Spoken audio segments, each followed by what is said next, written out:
Morning, morning, morning. Early bird catches the worm. Early bird gets that worm, baby. Get your asses up. Wipe that coal out your eye. Brush that teeth. Put that mouthwash to use.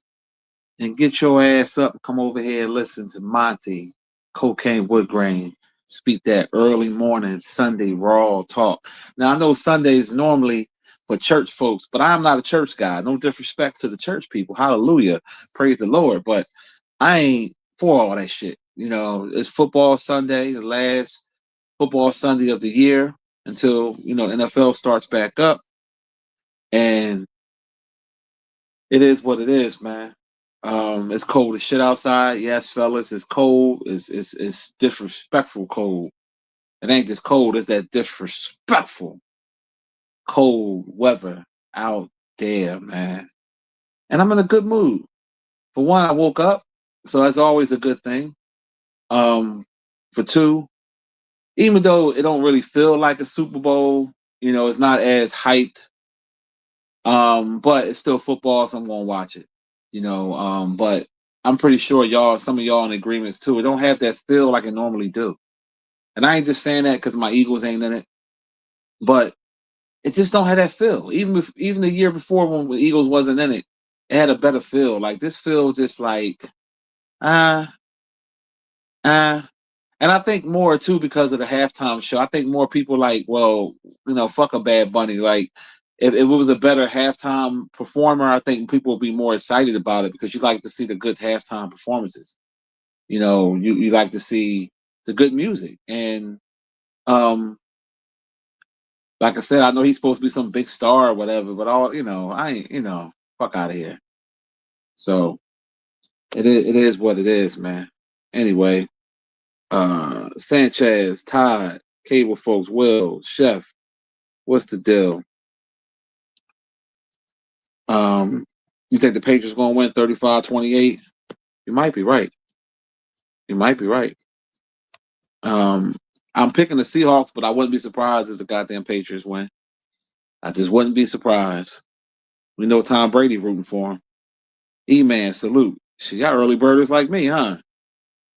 Hey, yeah, y'all get up early just like me. I be trying to sleep in. I listen. I It's been like this for years. I can't sleep that long. On average a night I sleep 5 hours. Like only time I sleep a little more is if I'm sick or I take something like to put me to sleep. But when I go see my primary next month, I'm gonna ask him like, yo, can you give me something like to help me sleep at night? Like I just don't sleep well. I don't know what it is. It's just and my body used to waking up early anyway, so it's just like a routine. Definitely a routine. So you know how that go. But yeah, cause definitely hawking out there. I let the dog out this morning. I felt that. I felt that cold. I think so. I think my dog hurt his leg or something. I don't know what's going on with him because he's limping. He was limping last night. He's limping this morning, but he's not making no noise. Like he'll still come to me, but when I actually tell him to come up, like to climb on me, he won't do it. So I'm gonna keep an eye on it because I don't know what happened.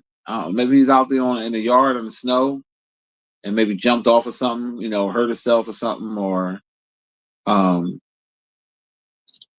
I don't think he ate none of the salt. So I don't know what it is, but I'm gonna keep an eye on it, man. I hope I ain't got to take him to the doggy hospital and shit. Them veterinarians be causing the grip. So yeah, I'm gonna keep an eye on it and see what's going on with him. 'Cause that shit came out the blue. I'm like, what the hell going on with my knives, man? Like, I mean, not my little doggy. You gotta make sure we good. Yes, us black people, we care about dogs too. We just don't go to the extreme as white folks do, but we do care about dogs. Jesus. Fuck. Yeah, I'm sitting here watching videos.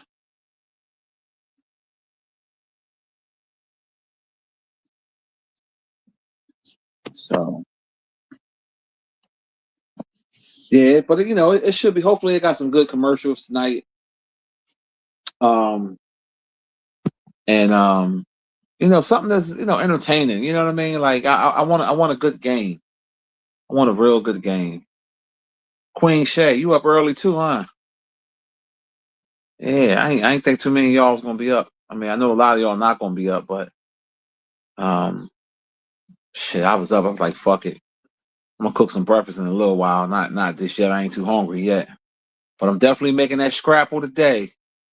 Oh yeah, Sunday. You gotta make a cousin Emma style big breakfast. That's that Sanford and Son shit. If you know what I'm talking about, you know, you know. So I'm gonna make a nice big breakfast and shit. And I ain't gotta go out till later to go pick pops up. Cold ass weather. Yeah, but I think next week we're supposed to go up to like the early like 41, 42 degrees, a couple of days. That's gonna feel like summer because we've been in the deep freeze for a minute now. And the temperature be like 15, but then when you add in the wind chill, it'll be like -2, -3. Disrespectful weather. Disrespectful. Out of pocket. Yeah, I was watching these reels that be popping up on Facebook and with the divorce, like not divorce, well those two, but the other one, like when people be going to court, the different black judges, and some of them black judges, the women, they be in their feelings, and you're supposed to be unbiased. So I was listening to this one John, right? So all right, what the boy did, it was fucked up, but I'm gonna tell you the story why he did what he did. So basically, Shorty was suing him for her half. They had got engaged, right? They had an engagement party, and they both put half on it. And at the party, dude basically broke up with her in front of everybody, like embarrassed her, right? But I'm gonna tell you what happened. So dude was a personal trainer, whatever. Shorty was a little jealous that he was a personal trainer because he had knocked off one of his clients when they first started dating. Now he made it clear they wasn't official yet. They were talking, but they wasn't official. It was like early on in the relationship, right? So at this time now they've been with each other for 5 years. But when they first started dating, you know how that shit go. You first start dating somebody, you don't know if the shit's serious, whatever. You still do your thing, whoever you're doing it with. So he knocked off Shorty. She found out about it. He left Shorty alone. Bang. They got serious. Fast forward to 5 years later, this bitch, she has this best friend from high school, this male from high school that's the best friend. She sleeps with the boy, right? So he finds out about it a month before the engagement party. So he's trying to, process it because he feels some type of way, like damn, So he was gonna still go through with the marriage. They had the engagement party. The dude had a nerve. She had a nerve to invite the boy. So how you invite the friend knowing that you fucked him, but she don't know that he know? Disrespectful shit. So it triggered the boy. So when I guess when it was like a smack in his face, like all right, you cheated on me with this dude, and you had nerve to bring him to the party, to our engagement party. So the motherfucker got up and did a toast. Like, how you do the toast, and he broke up with her ass. So this chick to my son, she had to go to therapy and emotional distraught and blah, blah, blah, blah. So the judge was just like, oh, well, sir, you don't think that's messed up, blah, blah, blah. He was like, yeah, but at the same time, it triggered me when I seen the dude. And the shorty was like, oh, well, you knew about it for a month. It's like you say, you had enough time to talk to me and blah, blah, blah, blah, blah. And the judge was saying that shit too. So in the end, the judge basically granted not her therapy bill, but her half of the money to he had to pay it. And I'm like, really? Like, she was disrespectful. I could see if the boy wasn't there. Let's say if the dude didn't show up. Then I can understand the judge saying, well, you could have just called it off rather than embarrassing her. But the boy basically kept it real. He said, she embarrassed me. I wanted to embarrass her. And he wasn't going to do it until he seen dude. And, and men, y'all know how we are. Like, if we feel some type of way or we feel like a woman did us dirty or whatever, sometimes it can bring out the petty in you, or sometimes you think you're over, but you're really not. It's no different than a woman. When a woman feels some type of way or whatever.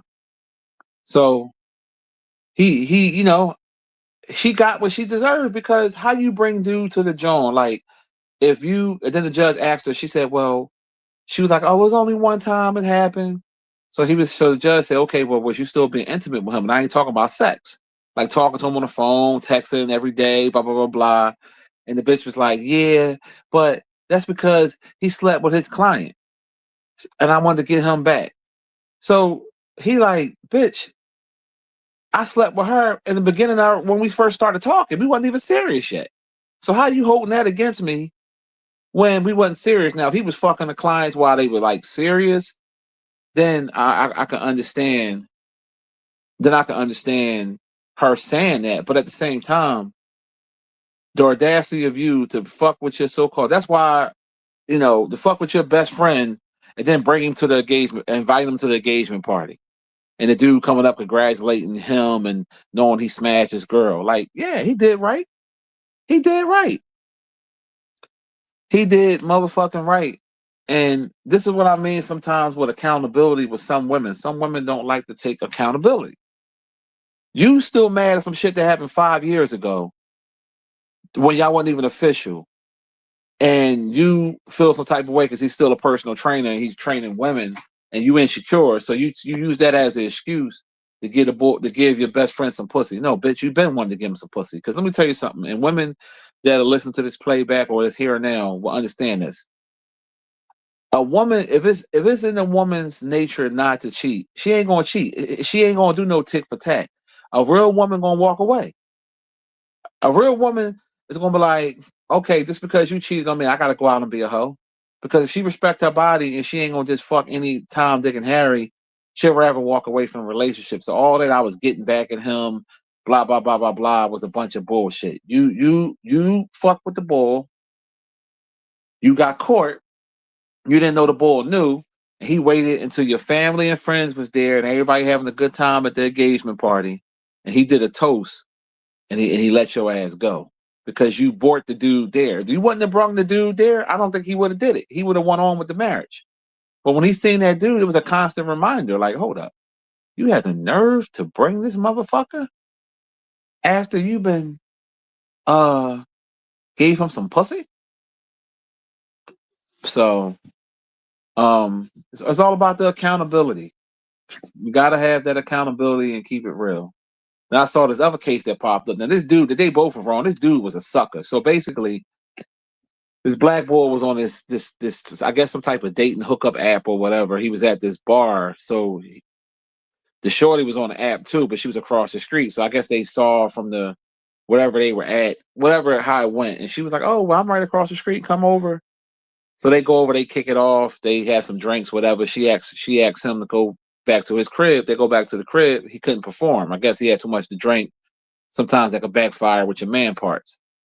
So Shorty was like, well, I'm about to go on this work trip for like a month, whatever. So the boy was contacting her, hitting her up, showing her that he was interested. So he was simping. He sent her like 12 dozens of roses, right? And the judge is like, wow, you sent her, if it was just a hookup. And she was like, no, I wanted to see what's up with her. So she came back in town. They catch a ferry going over somewhere, Santa Monica, some shit, going out to eat. So he said she ordered the most expensive thing on the restaurant, but then she brought her friends. So he said when he was getting up going to the bathroom, he overheard the shorty say to her friends, oh, don't worry about it. He got the bill. Because I guess shorty was like reaching in her purse or whatever. So he was like, fuck that. He did one of my joints I did back in the day, act like he going to the bathroom and he rolled the fuck out. Cause he was like, bitch, I'm not paying for your motherfucking friends. So basically the judge ruled that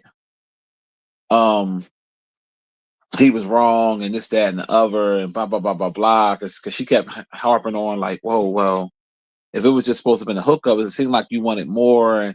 And then he said that the friends kept talking this Bible shit, like abstinence and all this other shit. And I was like, well, so the judge asked Shorty, well, was you going to have sex with him? And she was like, yeah, I was, it just didn't happen that night. But even that other night, we were going to do it. But I don't know why ladies think that's cool to bring your friends along and think the man's supposed to pay for you and your friends. Unless that shit's discussed prior, Don't do that shit. And then you want to order some of the most expensive shit plus your friends and think it's gonna be sweet. No, he did the right thing. He did the right thing. Get up out of there. You know, some of these women, man. You know, it's like y'all gotta just be transparent, man. Like, just keep it real. Cause some of y'all play too many fucking games.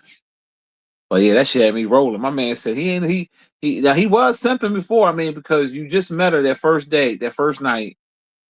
I guess his dick didn't get hard or something. He said he couldn't perform, so he must didn't get hard.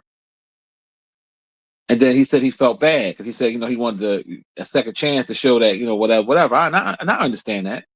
But sending not a dozen of roses, 12 dozen of roses. You know how much that shit costs?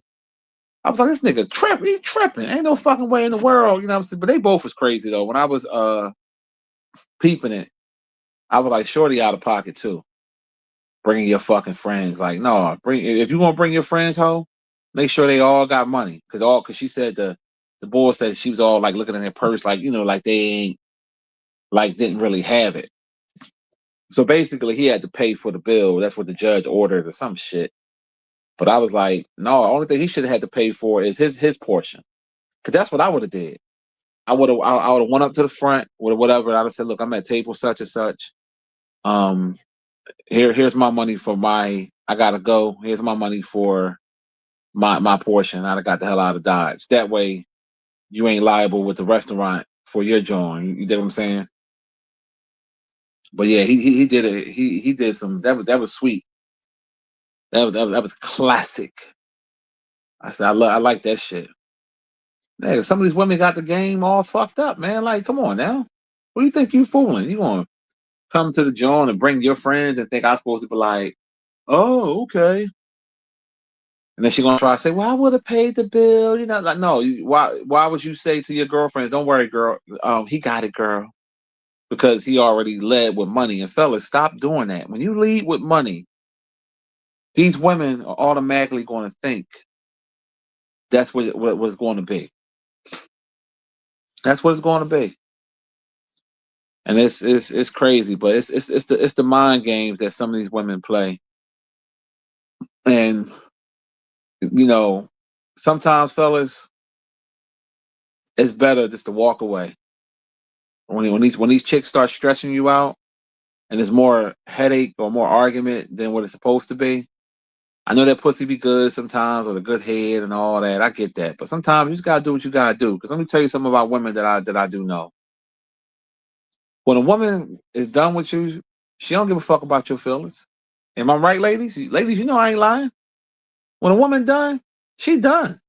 She don't care how you gonna take it. She gonna protect her peace. So fellas, you got to start protecting your peace because sometimes I think we got soft over the years, and it's called, you know, human emotion. But I think we got soft because sometimes with us men, we tend to like not want to let a female go because you really don't want to hurt her. You know what I mean? You try, you know what I mean? These women be cutthroat. They be cutthroat. You even see it when you try to think about fellas, when you try to talk to some of these women, they'll just ignore you or just look at you and keep walking, or, you know, like they be real disrespectful, but let the tables be turned. Let a woman have interest in you and you acting like that. You will be all types of bitch ass niggas, you'll be gay. So you gotta keep that same energy. But that judge was on some fuck shit. Like, I wish I could have seen the videotape of that, of him standing up there doing the toast and everybody's. That is embarrassing. But how you bring the ball that you smashing, that you smash? She claimed it was one time. That's their favorite line. It only happened one time. One time too many, bitch. Because if it happened once, it can happen again. And y'all stayed in contact. That's your best friend. Come on now. Because as soon as you get mad, at homie, you're gonna go back and fuck your best friend.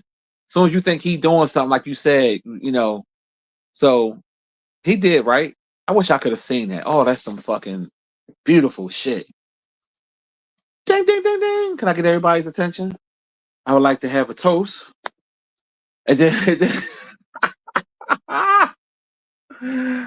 oh man. Oh man. She said yes. She said done is done. Yup.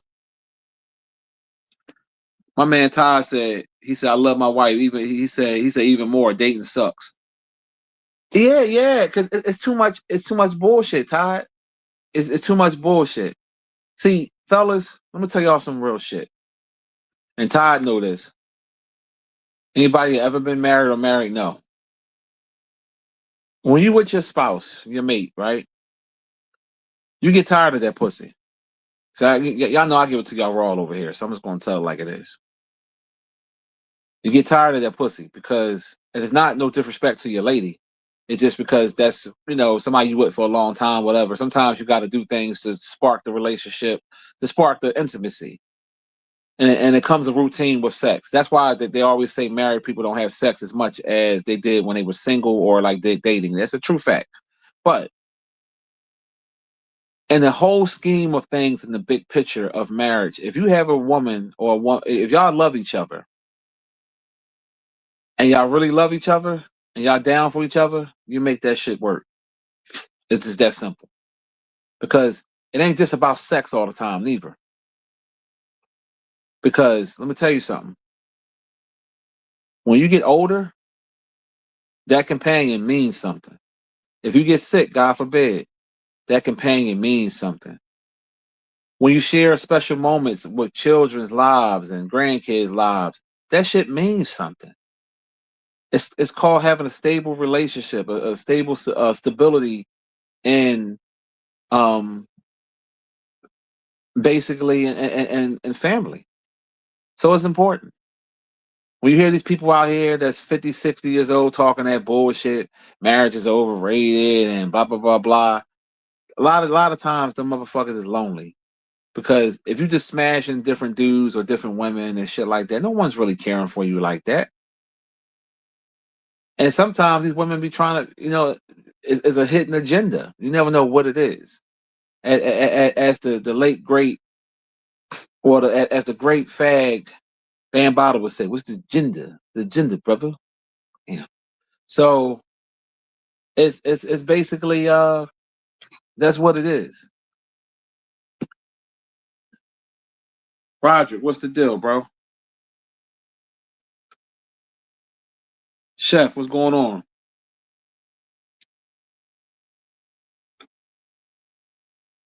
Yeah. He said preach. He said he see women on IG posting screenshots from dudes giving women from OnlyFans their bank account information. That's why I said, a lot I ain't gonna say a good amount, some of these women, I'd say some of these women are strictly about money. And they don't have no soul. It's a shame that it's like that. So if you got you a good one, you're good. Let me tell you something. Let me give you some real raw shit. You're good. Your good one ain't gonna be perfect. You hear me? She ain't gonna be perfect. Nigga, you ain't perfect. So if you know what I mean, you gotta think about shit like that. Like, so everybody wanna go out here and get a dime piece, but see, is that dime piece gonna be loyal? Is that dime piece gonna be down to earth? Is that dime piece gonna pick up a bill and help you pay bills? 75% of the time, the answer is what? No. Let's keep it 100. Top of the morning, Cashmere. What's the deal? Trill, what's the deal?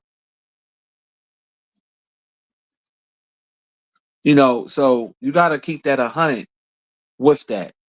You have to at all times. So I understand what people talk about when they say the dating world is so fucked up, because it is. Because you don't know if you're dealing with a prostitute. You don't know if you're dealing with an ain't shit, serial cheating bitch. You just don't know. You can't ignore the signs. You can't ignore the signs. And you gotta not lie to yourself and just keep it 100. And I think what makes people stay and dealing with situations is the sex.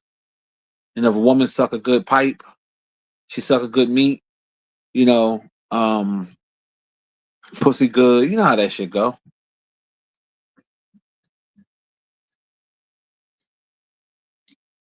For real. Not worth it. What's going on? Good morning.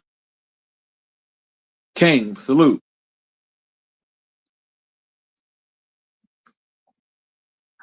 Cashmere said he respect marriage too much. He had a lot of married women throw it at him, and he turned it down. And that's what I'm saying, Cashmere. Like, You don't know sometimes who you're dealing with. Some of these women are scandalous, you know. And like I was telling y'all the story when I was watching the thing on the court thing. Homie dodged the bullet.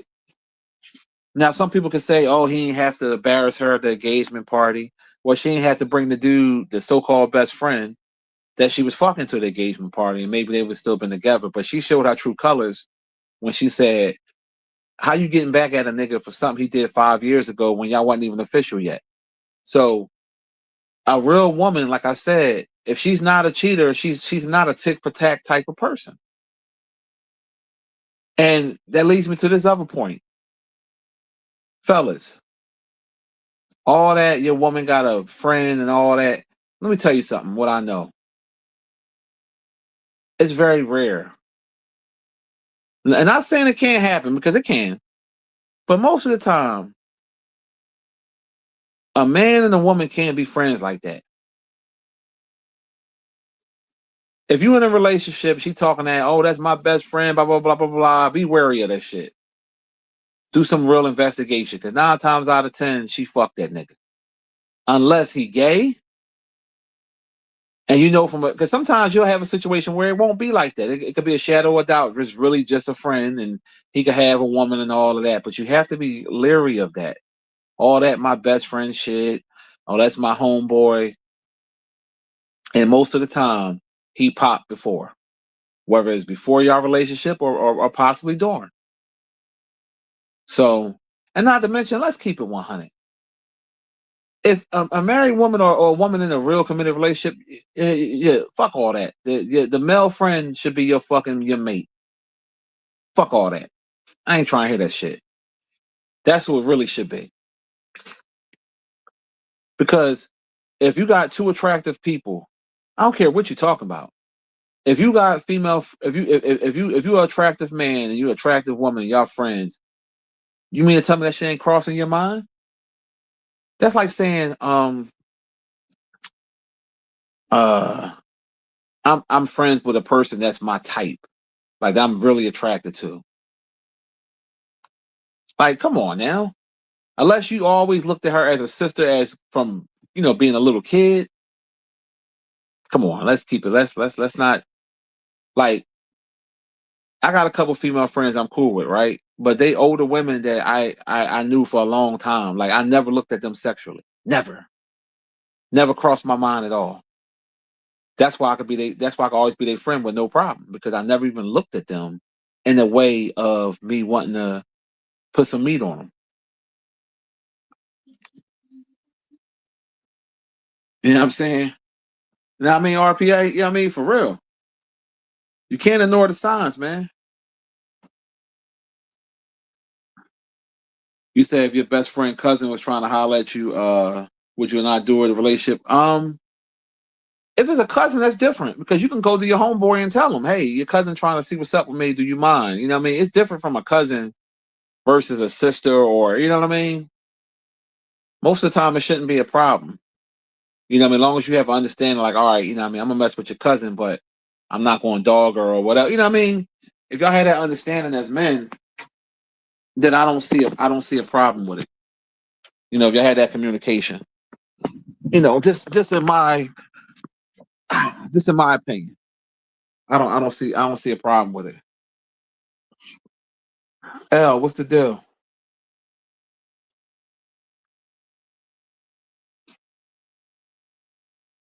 You know, so it just depends. But yeah, don't ignore the signs, because women will hit you with that bamboozle bullshit. Oh, that's my little brother. That's my brother. That's bullshit. That nigga been in them cakes. He been put some meat on her before. You know, because we all been through. I've been through it before, so I know. I know. I learned when I was with that chick I was engaged to back in the day. The girl April I told y'all about. That bitch had a best friend dude. And it was crazy because I kind of knew the signs, like I knew something wasn't right. That's why I kept probing, because I was like, hold up. And then come to find out, she cheated with the boy when she was married and with me. You know what I mean? And then I had found out from the ex-husband that that same best friend wife had actually called her saying leave my husband alone. So you know what I'm saying. So all that, oh, that's my best friend, and I knew when I didn't meet the boy that what it was because she knew I would have knew. I'd have saw the energy or whatever. But nah, because let's keep it real. If you meet a woman and y'all become serious, and she had male friends, and a real woman, she gonna kind of fall back from the male friends. Like, you know what I mean? Especially if nothing really going on, she can still be friends with them, but you know what I'm saying? Like she ain't gonna be, let's say they used to talk a whole lot. She might calm that down because she got her man to talk to. And she don't want to make him feel uncomfortable. And vice versa. It's the same thing. If he had a female friend, you know, she want to feel secure and know that you ain't popping a female friend because it ain't just men that know how to play their position.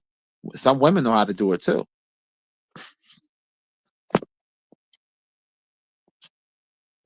And that's keeping it. That's keeping it 1,000. Uh, Medusa, what's going on? You said what I think about Corey Holcomb. You said the disrespect the female. You said the co-host, or you talking about the female? Let me know what you mean. Did something new happen with Corey Holcomb?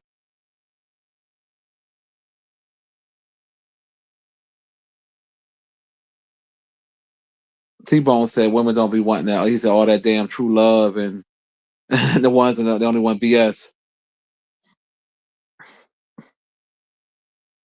You said what do I think about work wives and work husbands?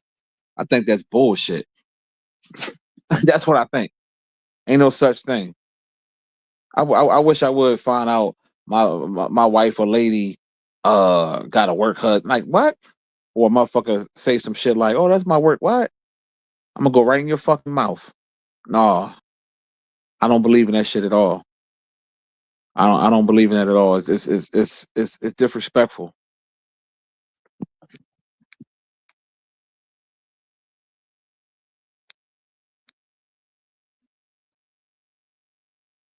Cashmere said he can't believe people actually listen to Jaguar Wright and bring her views. Yeah, you know, we live in a strange time.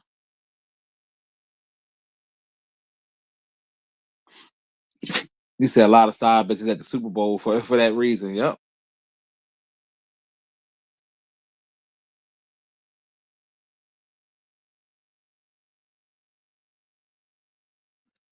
Cashmere said respect from a woman is much more valuable than love, in his opinion. Why you say that, Cashmere? I'm curious to know your thinking on that. RPA said a lot of women definitely know how to play their position. I agree. He fired Darlene? What? No, I ain't know about that. What the hell? Oh man, what the hell going on with Corey, man? Corey spiraling out of control. What he fired Darlene for? She been she been she been holding him down through his bullshit and wow. Yeah, Corey crashing. Listen, I don't like now. I'm about to be serious for a quick second. I'm not wishing this on Corey because I like Corey. I hope Corey don't take his life. Like seriously, all jokes aside, because um with this amount of crash out, that's where it's looking. He lost gigs.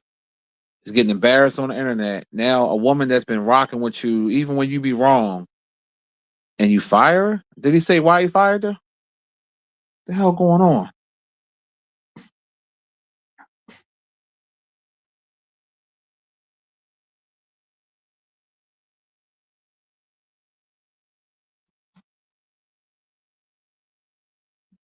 You said Darlene was a snake. What happened?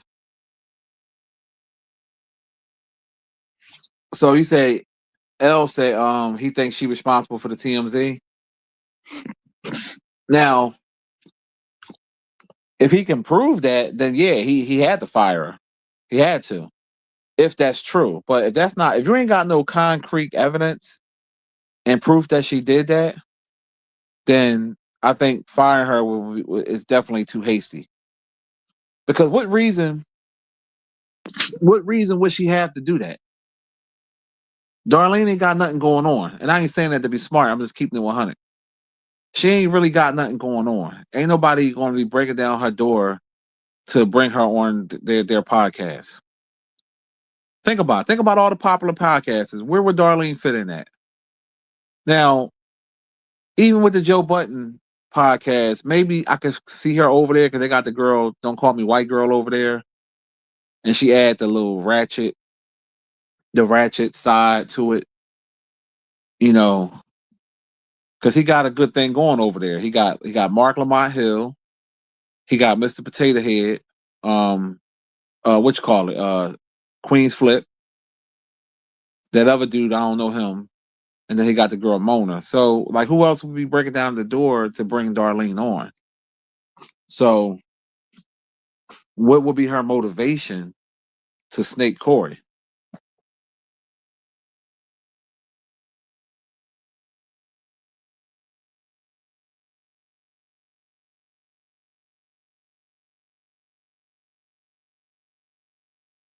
You say you're not sure. You said she didn't want to hold up that monkey T-shirt. Um, yeah, I got a. E-Man said he don't think he fired her. Yeah, I didn't see nothing about it. I guess when I get off live, I'll go look into it. But I hope he didn't fire her, man. I mean, you got to have proof. You know what I mean? You can't just. I just don't see her doing that. Like, the only how I can see her leaking that is if she already wanted to be gone, and let's say Corey was not doing the right by the money or something.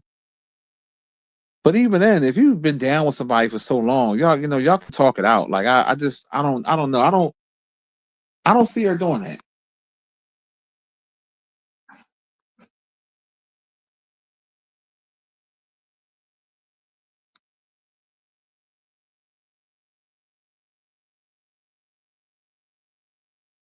I don't know. Man, that shit's so long ago, Cashmere. That it don't matter that she iced tea baby mama. Darling like 60, bro. Like she ain't that hot thing that she was back in the day. And Ice T kids are grown. So it ain't like she getting money from Ice T. That was so like far removed. It had to be Anton that did the TMZ shit. It had to been. It had to been. I don't see Darlene doing that. 144. What's up, sweetheart?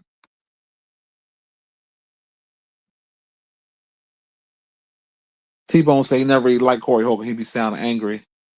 Um, you said Darlene not ratchet enough. Okay. So Joe like it ratchet. That's why he went and got Don't Call Me White Girl, because she definitely a ratchet broad.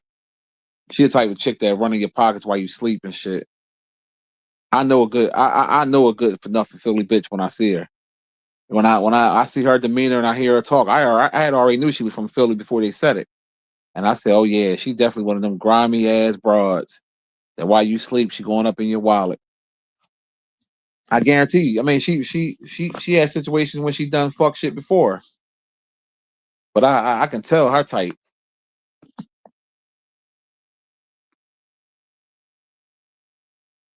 You say, we getting up on a, we getting old. We up 6 in the morning on a Sunday. You ain't never lied, man. I wake up early every day, wide awake right now too. Shit, yeah, I'm chilling, man. You say you just watch, and the reason why he fired her is because he asked her to hold up the shirt, and she declined. He got pissed and said, he's gonna have someone else next week.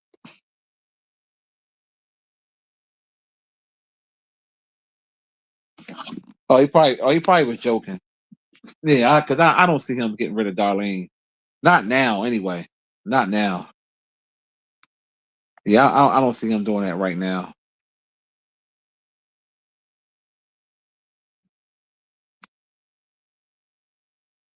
You said that new J. Cole album hot? Yeah, I gotta check it out. Yeah, I just don't see. He might have been joking or something, but I don't see him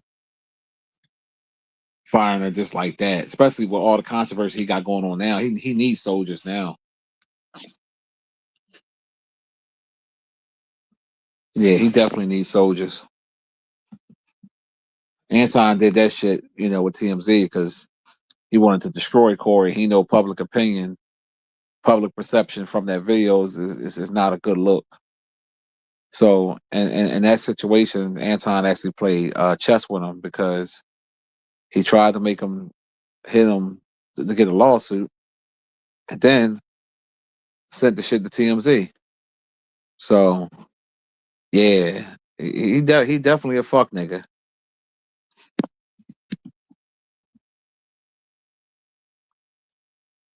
Yeah, Philly woman could definitely be aggressive, and I just know her type. I can tell. I'm telling you, she one of them eight shit ass bitches.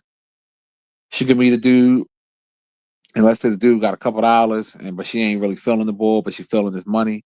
I can see that bitch trying to get the dude set up and robbed. I'm telling you, I guarantee you, she did it before.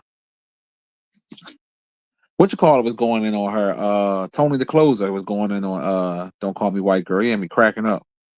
But yeah, I can tell she ain't shit, bitch. There's some women that just ain't shit. Same thing as some men that ain't shit. You just got some people you just know ain't shit, no matter what.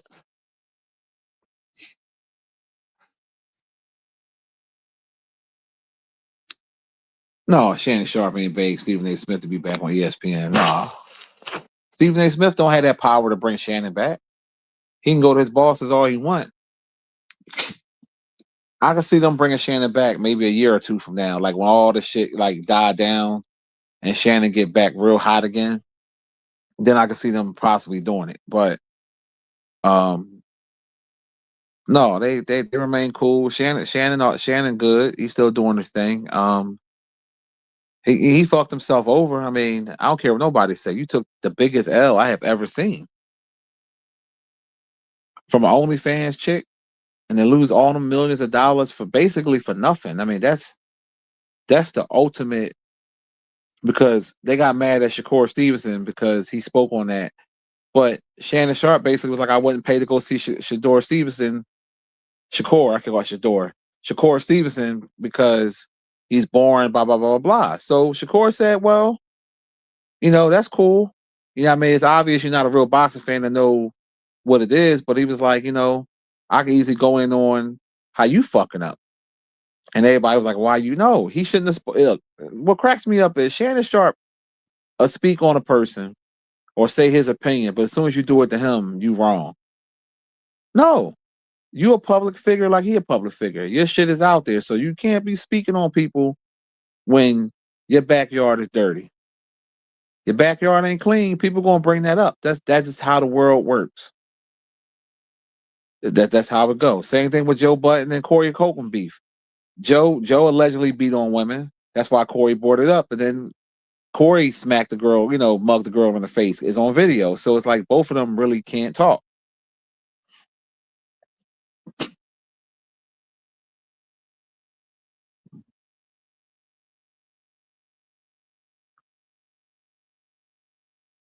So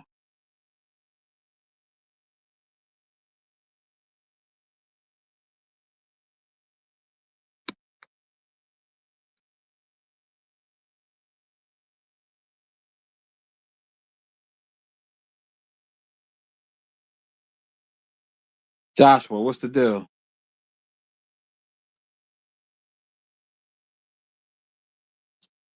Well, that's what sells, Cashmere. Dysfunction, ratchet, and drama. That's what makes. That's the stuff that sells. That's just how the internet is. That's how the algorithm is.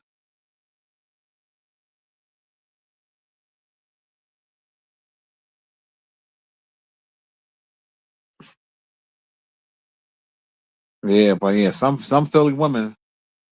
Oh, you said what I got on the Super Bowl menu? Um, Nothing special. I'm making some baked mac and cheese. Um, some string beans. Caesar salad, hot wings, and sausage with peppers. And of course the chips and dip and all the other shit. Yeah, gonna have that. And oh man.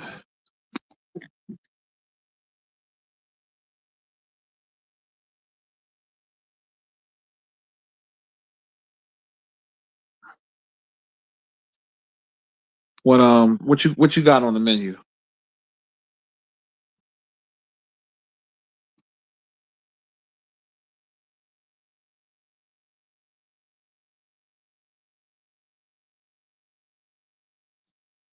Yeah, you ain't never lied. That low vibration is crazy. And it just wild.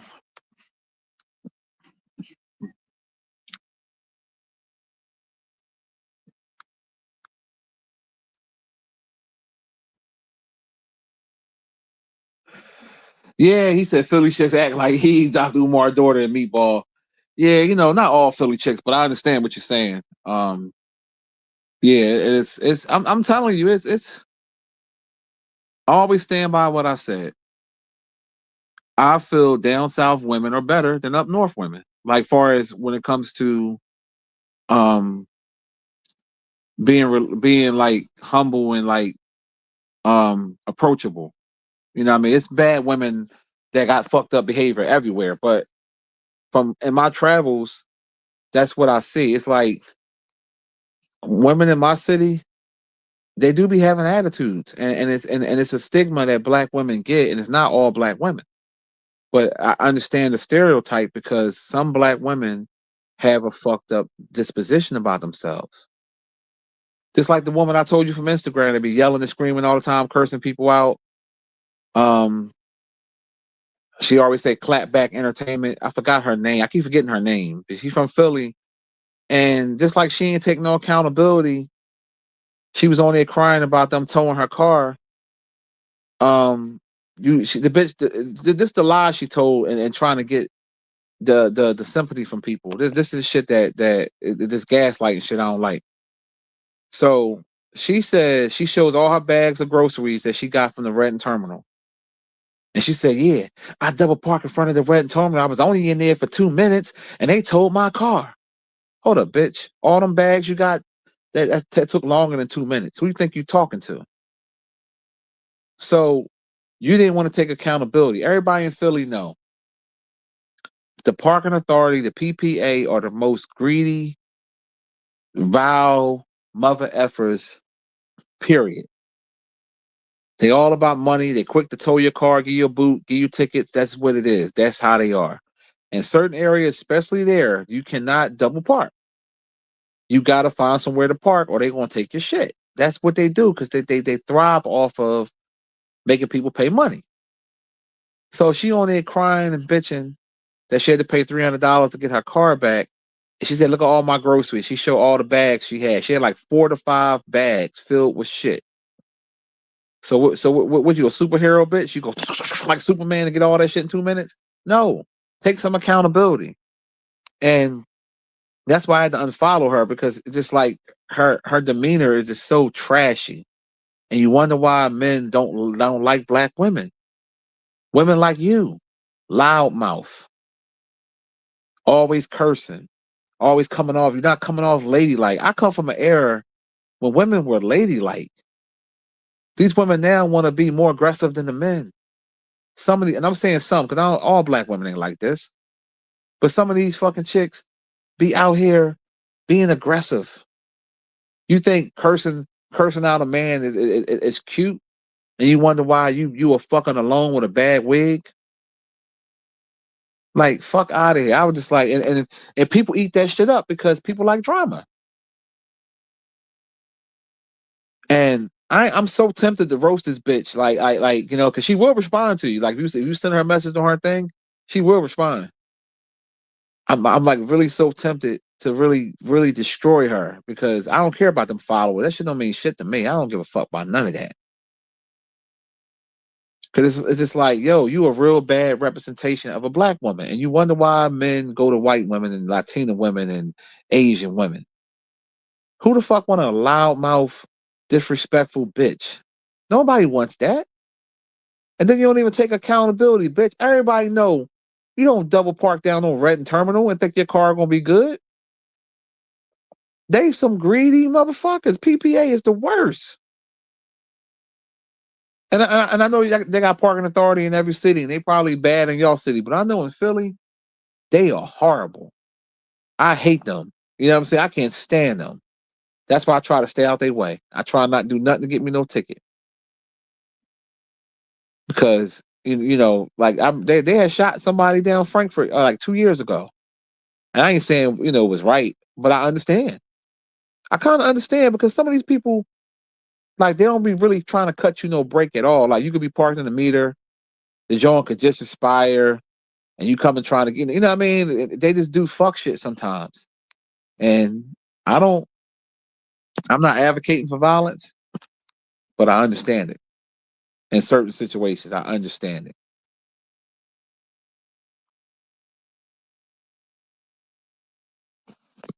Like, for real.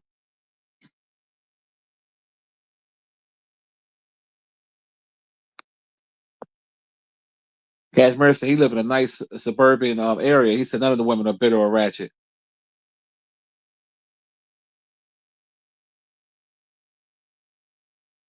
You said, do I think it's the environment they're around, surrounding, that makes them ratchet and unpleasant to be around? Yeah, I think some of it is the environment, but it's not all. See, black folks, we got to stop making excuses.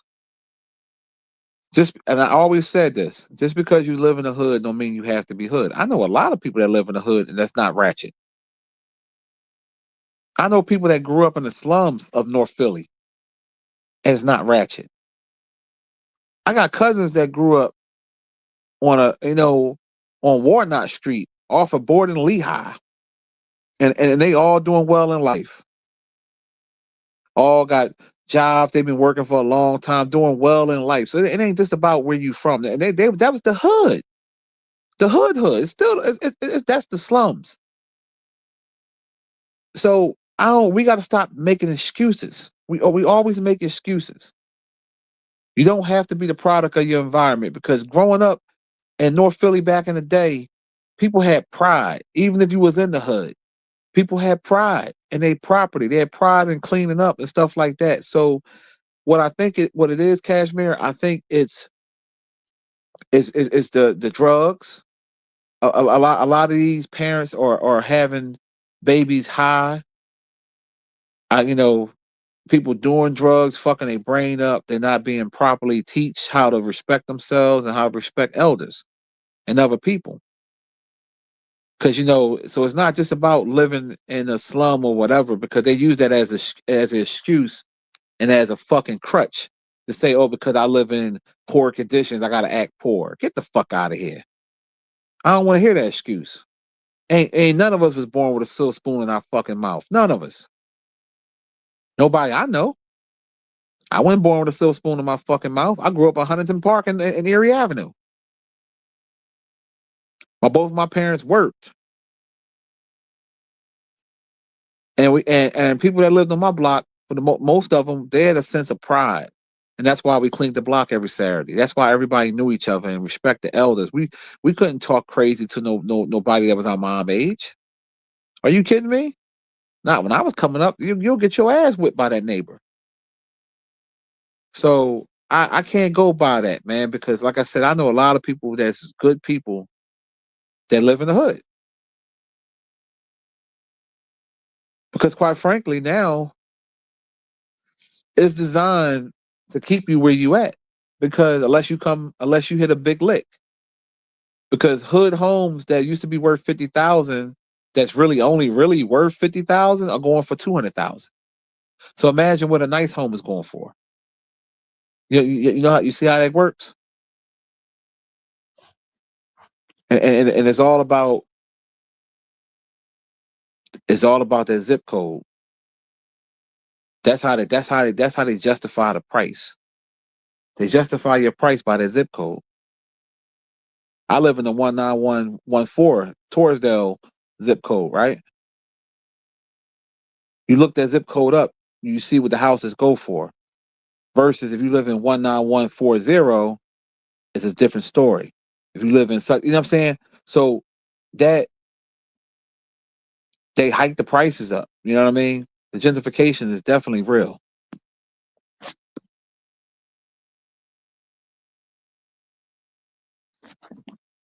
Hold on a second.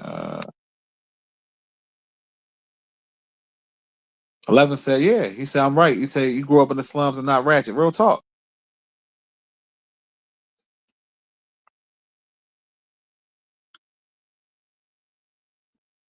Casimir said, I feel you, bro. He said, but when you wake up and you see, look outside and you see trash everywhere and things out of whack, it give folks a bad mentality. I mean, I understand that part, but rather than woo-hooing, how about y'all all get together and go out and clean that shit up? How about you find out who the block captain is or become the block captain yourself and say, hey, let's clean this neighborhood up. Let's clean our neighborhood up. How about going to those city council meetings and putting pressure on them city councils to clean up the neighborhood? See, instead of getting on Facebook and getting on Instagram and complaining, why not find, look up? Everybody got a cell phone. Everybody got fucking the internet. Look up who's your local council member. They got offices you can go make an appointment. Start putting pressure on motherfuckers to do shit, because they do have people around the city that's city employees that do clean up. You got to enforce it. So you can't complain about the problem if you ain't gonna try to change the problem. It's almost like if you're dealing in a relationship, right? And y'all in that relationship and you keep complaining. So it's two things you can do. You can get to the root of the problem and try to fix it, or leave. It's the same thing with that. Like, we got to stop using excuses. And then how the neighborhood get like that? Because of the people. So y'all destroyed your own neighborhood. When them houses first was built, the neighborhood was nice looking. They destroyed it. This is where, when Big Reed always say, I'm up here with the right folks. We know what that means. It ain't just about white folks, the right folks. The right folks could be black, white, Hispanic, Asian, people that just want to have quality and care about their home and care about their whatever you have. I don't give a fuck if you're in a 1-bedroom, 2-bedroom, 3. I don't give a fuck what you have. If it's yours, have pride in it. Keep it clean. That's how it's supposed to be. If everybody had that same mentality, then certain areas wouldn't look hood, because it would just be an area where you could say, okay, the homes might not cost as much as this area, but it's clean. But when you go in certain neighborhoods, it should be clean. You go in the suburbs, all suburbs ain't expensive homes. Sometimes you can go in the suburbs and get a better deal in the suburbs than you would get in the city, because the city be higher because of, they say you have the convenience of being in the city.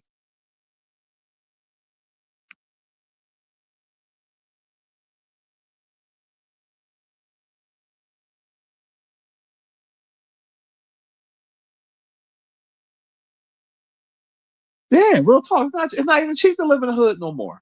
Everything is expensive. Yep, white people be all up in those meetings and events. Real talk, T-Bone. See, we do a lot of talking. We don't do no action. That's all we do as black folks. We talk.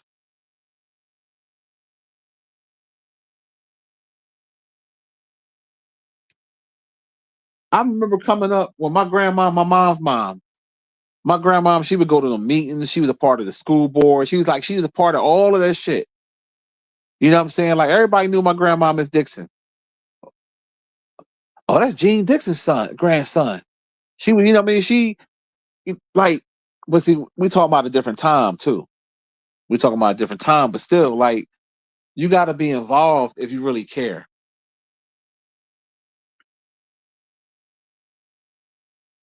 Yeah, even if you live in the projects, David. If everybody in the projects kept their shit clean, not pissing in the elevators, pissing in the hallways, it'll be just an apartment building. A long time ago, I met a female that lived in the projects, right? She lived in like this is my first time. I didn't know they had projects in the suburbs. Like I never knew this, right? She lived in King of Prussia. I thought Shorty had money. She said, oh, I live in King of Prussia. I said, oh shit, King of Prussia. Right outside of King of Prussia, in that little area. But it was a little cut. It was so long ago, I can't really remember exactly where it was at, but I know it was out there. And it was like it wasn't a high rise. It was like the little, the little project joint, public assistant housing or whatever. And it was clean. I don't know how it is now. That was like 20 years ago, but it was clean. And I was like, oh shit. Like I didn't feel like when I first got that, I said, oh shit, a little project. You know how that shit go, fellas. You go meet somebody in the projects, you're a little nervous, but I knew where the area was at. I said, okay, this is a nice neighborhood, so they might not play this up here. And I remember I was just like, wow, you know what I'm saying? Now, was was there some questionable people that lived there or whatever? Yeah, it was, but I didn't have no problems. A couple times I went up there to lay that meat.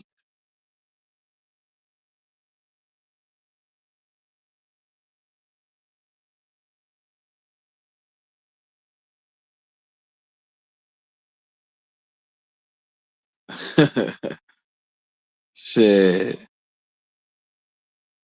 real talk. And I understand why they act like that in the suburbs because they don't want their property value to go down. They want that grass to be cut. They don't want no trash. You know what I mean? You have to take pride in where you live at. You have to. It's only right to do it. Take pride in where you live. So when I um like when the Eagles the last playoff game that we lost, right? You know when I took Steve because Steve Pop they live in this project called Sherwood something. It's in the hood. I mean I'm talking about the fucking hood. And as I was riding through the neighborhood and I was seeing some of the kids like the little teenagers they was out like going to the little corner store or whatever because it's different. See hood hood kids versus kids that's in like a middle class or like regular neighborhood is different because they used to being outside by themselves. They used to being unsupervised and stuff like that. And sometimes it's a gift and a curse. Like sometimes like the gift is they get the street smarts. The curse is sometimes they're around and see different things that they shouldn't be doing, and they indulge in certain behavior. But as I'm riding and I'm looking and I'm seeing the conditions, and I was saying to myself like, damn, like if everybody just had the same mindset of being clean and keeping shit right, you wouldn't be able to call it the hood. If you go off of 20th and Erie Avenue, 19th and Erie, 18th and Erie, all them homes that's on that strip, they big ass houses. Some of them 5 bedroom, 6 bedroom, 3-story homes. Back in the day, I remember they real nice size, 27, 2,600, 27, 2,800 square feet. They were family homes. Back in the day, off of Vera Street, off of 21st Street, Westmoreland. My pop grew up down there, and my mom and them too. And I remember the homes. I remember I knew somebody that lived in one of the, her. There's this chick I had met back in the day, and she was a nothing ass bitch. Um I met her at the party line, a little freak bitch, right? And I remember I went in the crib, and I was like, damn, that's a nice house. It reminded you of a brownstone. I said, that's motherfucking nice. She's like, yeah, my mom and grandma left it to me, but the bitch ain't had no furniture. Like she was one of them scrambling broads. And I was like, damn, she gonna let this house go down the drain. And that's what's happening. Like people, the grandparents are passing on, and the parents are passing on, and the kids ain't doing nothing with the property. And that's like, good real estate. But then yet you go around the corner from it's called the Fairmount area. Not far from the art museum, the Rocky Steps, all the shit you see on TV. I remember when that area was the hood. And I remember back, I saw the gentrification shit back before London was born. You know what I'm saying? Like I remember going down there to that prison down there, the Eastern State Penitentiary. They used to have the Halloween Jones. And I remember me and my wife going there when she was pregnant with London. And I remember we was walking around and we was like, hold up, it look different down here. You start seeing white people walking around with dogs and shit. When you see white people walking around with little dogs and jogging, that area has been gentrified. And you go around the corner on Brown Street, they got brownstones, nice, and them cribs going. Some of them cribs down there is $1 million. I remember when I was the hood, but they gentrified. You start seeing little shops and this and that and cafes. Once they put a table outside, once they put 2 tables outside, little tables, that's it. It's gentrified. And then they move your ass out.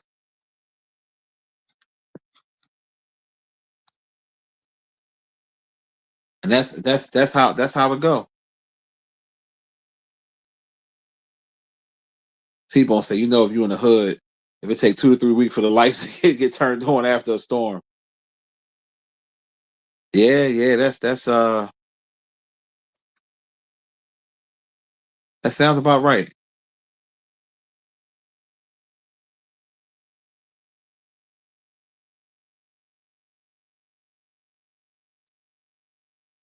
And like I said, I understand that what you were saying, Cashmere, like far as like you looking outside but again, you have the power to change that, meaning like to change what it looks like.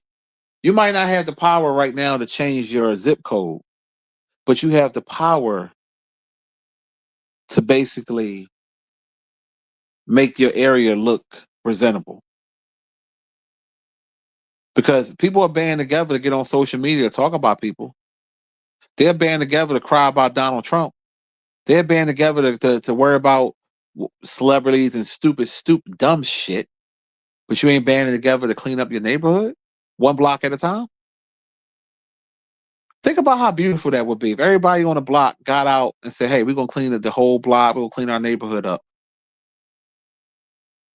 A nice spring day, a day when it's not too cold, we're going to go out here. We're going to wash our steps down. We're going to help the elderly, the people that, what I'm saying? That's how it was back in the day. And guess where I learned that at? I didn't learn that in the suburbs. I learned that shit in North Philadelphia. That's how we did it. We had actual block captains. But like we had block parties. You block the block off, take the cars off the street. Like I remember that shit. Like that was a beautiful fucking time. I remember in '89 listening to rap, being outside with a fucking Batman T-shirt on. I see, some of y'all too young to remember that, but back in the day, that was like the style. That was the shit. Like I had the little Batman T-shirt.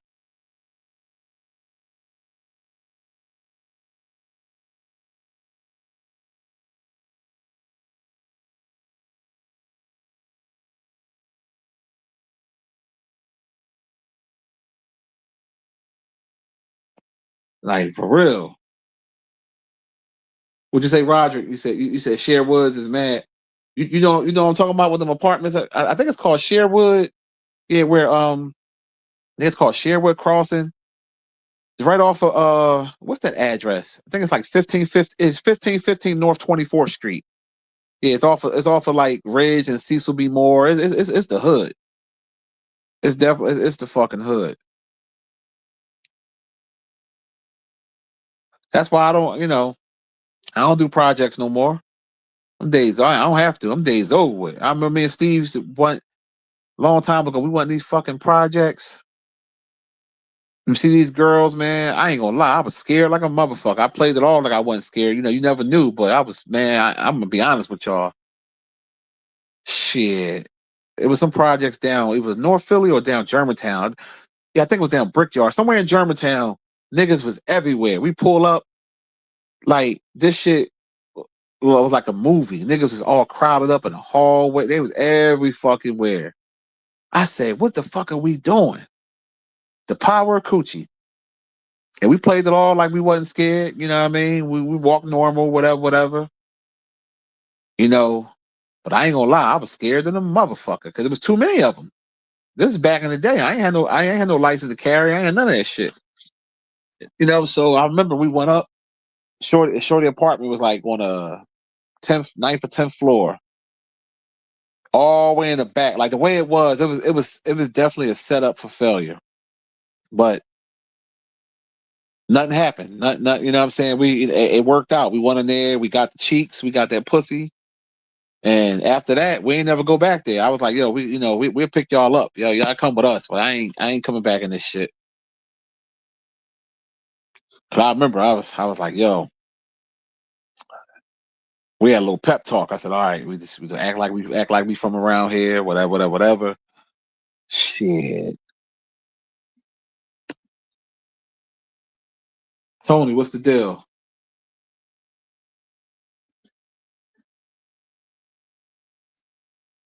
Roger said they had neighborhood watch as a kid in the hood. He said treated it like as a suburb. That's the thing about it. Like, why not? Everybody's supposed to look out for everybody, especially kids and women and older people.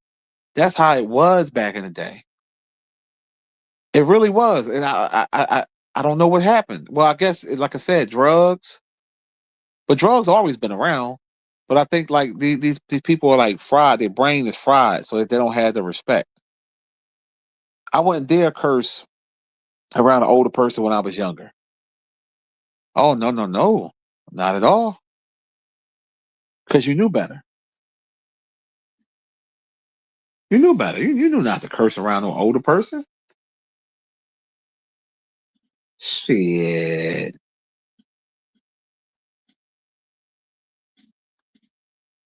But it's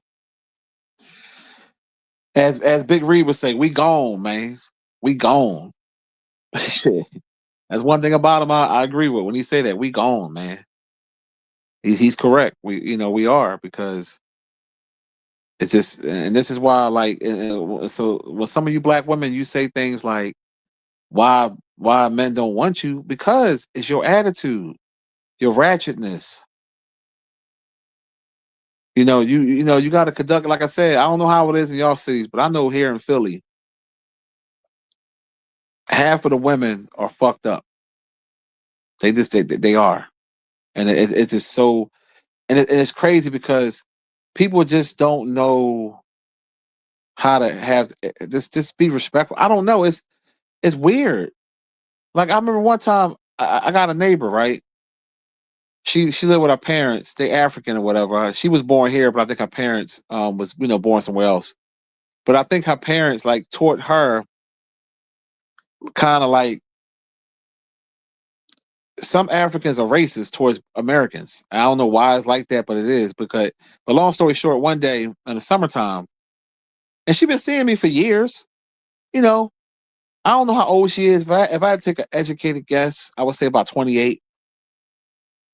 And one day she was struggling, like trying to get stuff up the steps, and I came and helped her, and she gave me this look like, and I told her, I said, I'm your neighbor, I live right there, and I said, I'm just helping you. I don't want nothing from you. I'm just helping you because you need help. You know what I mean? And it's like, because before I would speak to her, and she would speak, but she would kind of act like she didn't want to speak, and I didn't know what that was about. But if we live on the same block, if we have eye contact, I want to speak to you. Hey, how you doing? Like I think but she was just so shocked that I was trying to help her. I don't know if our parents might have told her like, Black American men stay away, whatever, whatever. But I never gave her no vibe that I was trying to, you know what I mean? It was just strictly, I want to help you because I saw you struggling. And she did say thank you. She's like, oh, thank you, But I had to tell her like, yeah, I'm your neighbor. You've been seeing me for years. I'm my name's Lamont. Most people call me Monty. You know what I'm saying? Like that's it. Like but it's a shame when people are not used to that.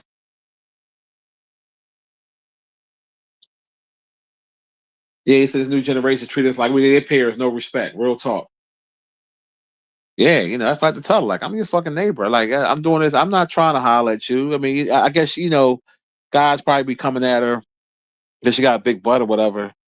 But Matter of fact, she remind me of the old Serena Williams. She shaped just like the old Serena Williams. Kind of look well. She real dark skin, but her parents don't speak. Yeah, I saw that booty scratching one day. Her dad, and he turned his head from me. You know what I mean? I was like, wow, what the fuck I do to you, nigga? Like my house paid off, pussy. Is yours? Like I like fuck you, nigga. But it is what it is sometimes, man. You sometimes you come across people that just be ignorant. But yeah, it's that's why I always say down south women. Don't get me wrong, you got some ratchet women down south too, especially in Miami, all that shit. But I'm just saying, like regular, like the little down south country towns, the women be so humble, nice, and down to earth. You know, yeah.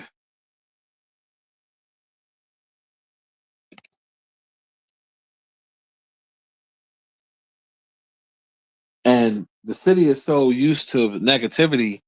Like when you open the door for people, they be kind of surprised, or they like it be killing them to say thank you. Thank you. Like I opened the door for this dude the other day, black boy. He's acting like it was killing him to tell me thank you. I'm like, dog, everybody ain't on the dumb shit.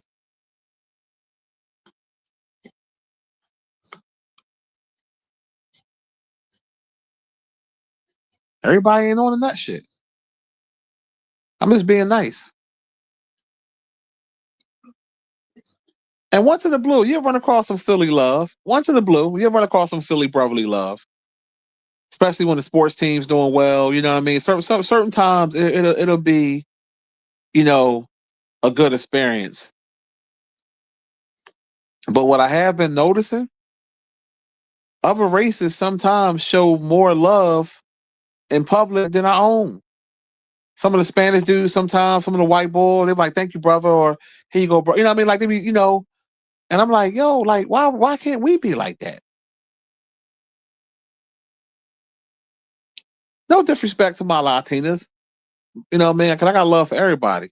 But we can have our stores too. It ain't always got to be a poppy store. Back in the day, we had black owned corner stores. We had them, and they died out. People died, passed away, whatever, whatever, and the poppies took over. Most of your corner stores are ran by Chinese and poppies. Sprinkle of white people that still have some, but you know what I mean. Like that one store I told y'all about is in Roxborough. I keep forgetting the name of it. I just went there recently too. What is it called?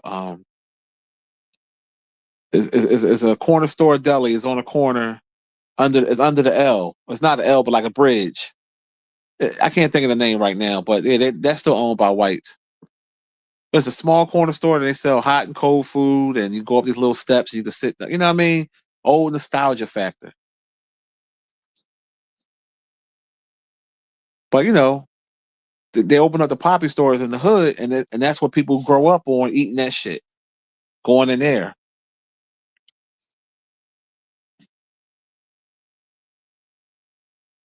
Yeah, the Akis too. But from what I be seeing is like, and I'm like, damn. I'm like, and that's why when I see them old school corner stores with the old Coke and Pepsi, like this old school, I would rather go to those ones because they keep the same old school value of a store. You know, um, and I gotta have respect to them because they have a community and they flourish. Spanish people come over here and they flourish. Just like the Asians do. Asians have been doing it forever. I mean, think about it. Anybody from Philly know what I'm talking about. You go up Fifth Street, Fifth and Wyoming, that little area from Fifth from 5th and Hunting Park all the way all the way up 5th Street. Like that shit's all Puerto Rican and Dominican. And then when you go past like the Olney part, then you start hitting the Asian. But they basically made that Spanish Wall Street. That's their, like, literally everything down there is them. Tire shops, mechanic shops, clubs, corner stores, hair salons. Everything you think of is them. I've never seen that in Philly from black people. Never. Now they got some areas called Southwest Philly where like Woodland Avenue, where you might have like a lot of Africans. They got like a couple of Jamaican stores here and there, but it's like hit or miss. You go in them little stores, ain't really shit in there. Snickers bars, a year outdated, all types of, they not keeping up. A lot of them joints used to be front weed stores. You know what I'm talking about. You know. But I'm looking at that shit and I'm not mad at them because I'm like, hey, y'all doing what y'all supposed to do because y'all basically are doing what? Supporting one another. And I'm like, God damn, because always that area always was black and Puerto Rican back when I was growing up down there. I lived right around the corner from 5th and Wyoming, so that always was black and Puerto Rican, always. But now it's still black down there, but no, it's mostly Puerto Rican. They run that shit because the Poppies always had the automotive down pack. I mean, they always fixed cars. That's just what it was. Took cars to the Poppies and shit. That's just what it is.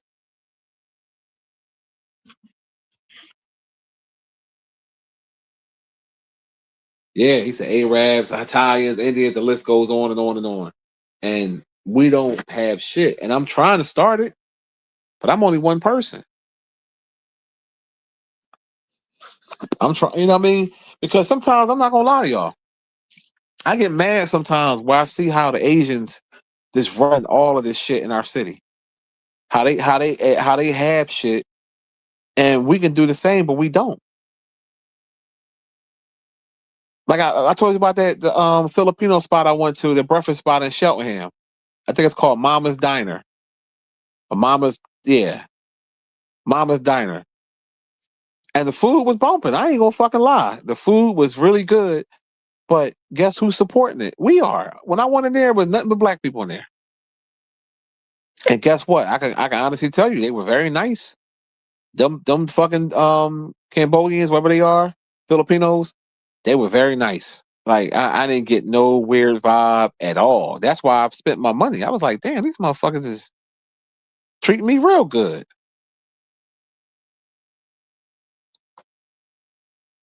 And then we'll work in the breakfast spots, but we don't own them. If you go you go down Frankfurt, you go in certain parts of the hood, you'll see recovering crack chicks that work there. Not being smart, but that's I know an ex druggie when I see one, or a current druggie,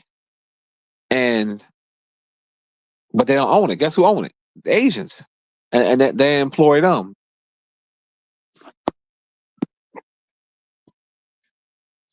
And I said, damn. I said, look at this shit. And it's crazy because we won't support each other, but we support everybody else. And don't get me wrong, some black establishments be on some bullshit. I got to keep it real. Some black establishments always make it harder because you want to charge extra money just because you're a black-owned establishment. Y'all got to stop doing that. And that's why people get turned off. Because this is why the Asians keep winning. Because they'll charge you an affordable price. And people will say, well, why should I go to this spot and pay $10 more for a platter if I can get it here $10 cheaper? It makes sense financially. It's not about a race thing at this point. It makes sense financially. Why do you think the Asians are running the barbershops right now? Yeah, I don't know about y'all city, but in Philly, shit. These Asians is cutting hair for $10, $15, $13. You go to a black barbershop, they charge you $50, $60, $70 for a haircut that's only going to last for a week and a half. And depends on your fucking hairline. It might not last no longer than that because they're going to put that paint and put that fucking crayon in your fucking head.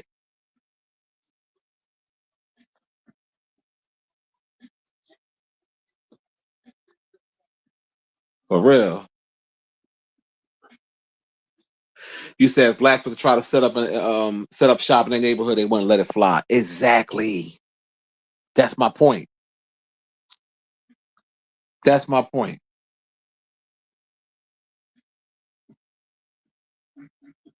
You said the Filipinos are cool. You say like they like the niggas of the Asians. Okay, well, it makes sense. They was nice. I said, shit, what you call a Filipino? If I'm not mistaken, ain't JL Jupiter Filipino? He real cool and down to earth, the food blogger. I think he's Filipino.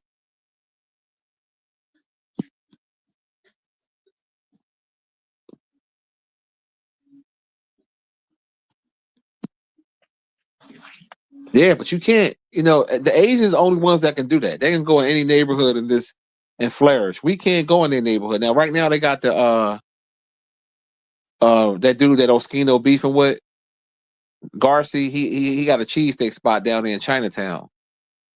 Now, hopefully it lasts because being in Chinatown, you know how that go. But hopefully he can keep it going.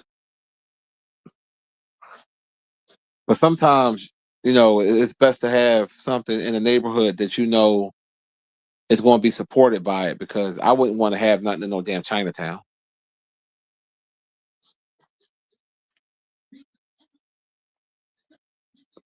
You said Cassie Filipino? Ain't that some shit?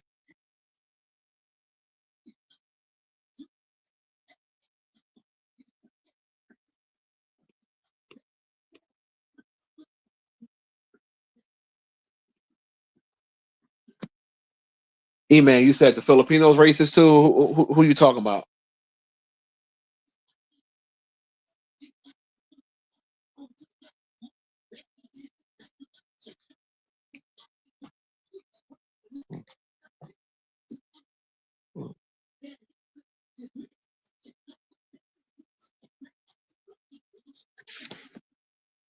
Yeah, but they do the pussy.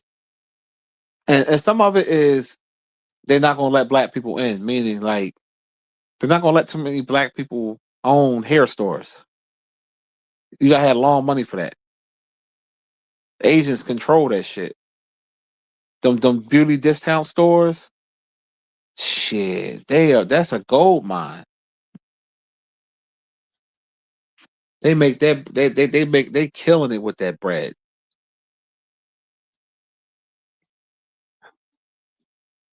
Cause they got a couple black owned nail salons in the city, but like I said again, they make it difficult. Like they got this one on Torresdale Avenue called Bling something.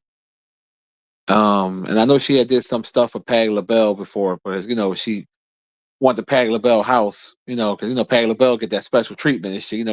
When you're a celebrity, you know how that shit go. You ain't going out the house. You can have them come to you. And from what I could tell, Shorty, they do good nails. What I mean, you know what good nails look like. You know what I mean.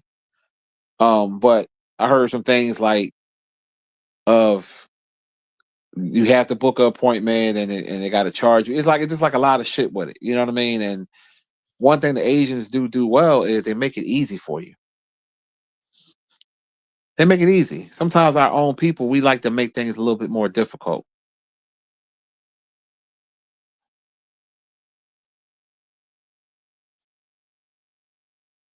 He said they getting rich all black women. Shit, art shit. They killing. They've been getting rich all black people. T-Bone said black people just give, give, give. Yes. Yes. And that's what I was saying about some Asians, how they don't support us, but we support them. That's the truth. That's the truth.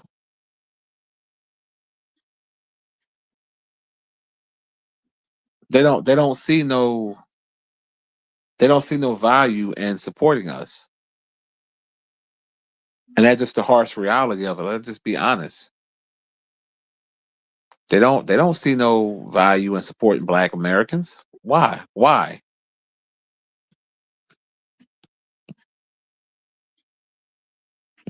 Absolutely. We are the biggest consumers. And It's crazy because when they flood the market, so the reason why we're their biggest consumers because they got the market flooded with product.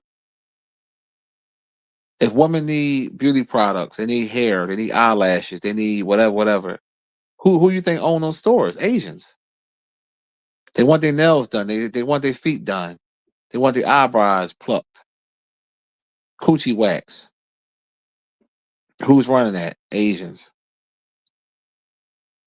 Most of the breakfast spots in the city.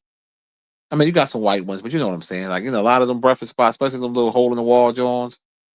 Who running them joints? Asian. You want some comfort eats. The little seafood spots. They got the fried crab sticks, the chicken wings, the who running that shit? Swung Lee.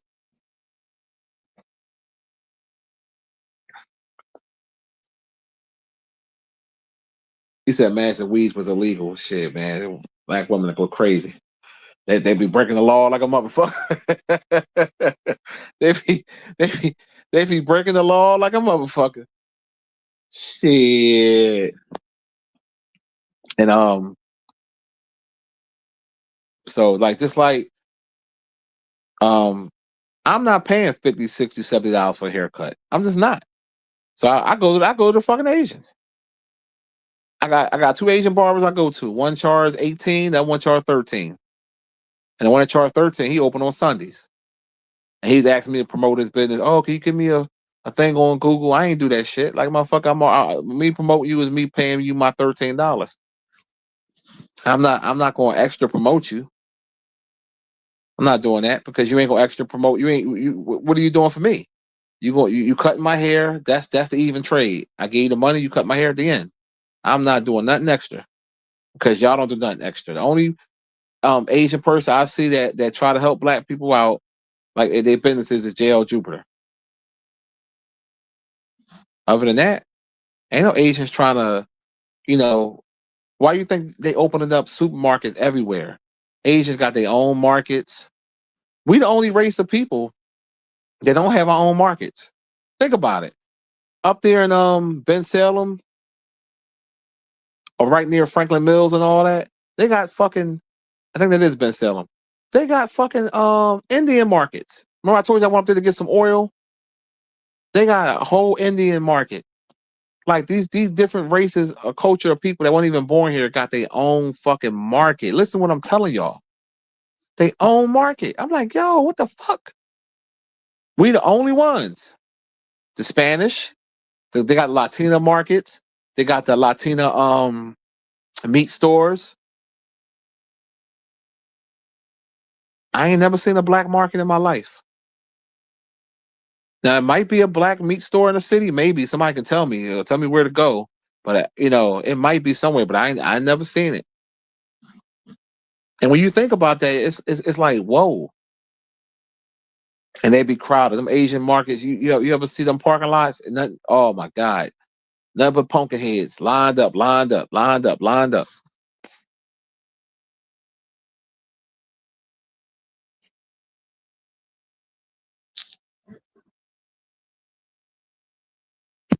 He said $13 cut is crazy. 13 fucking dollars. $13.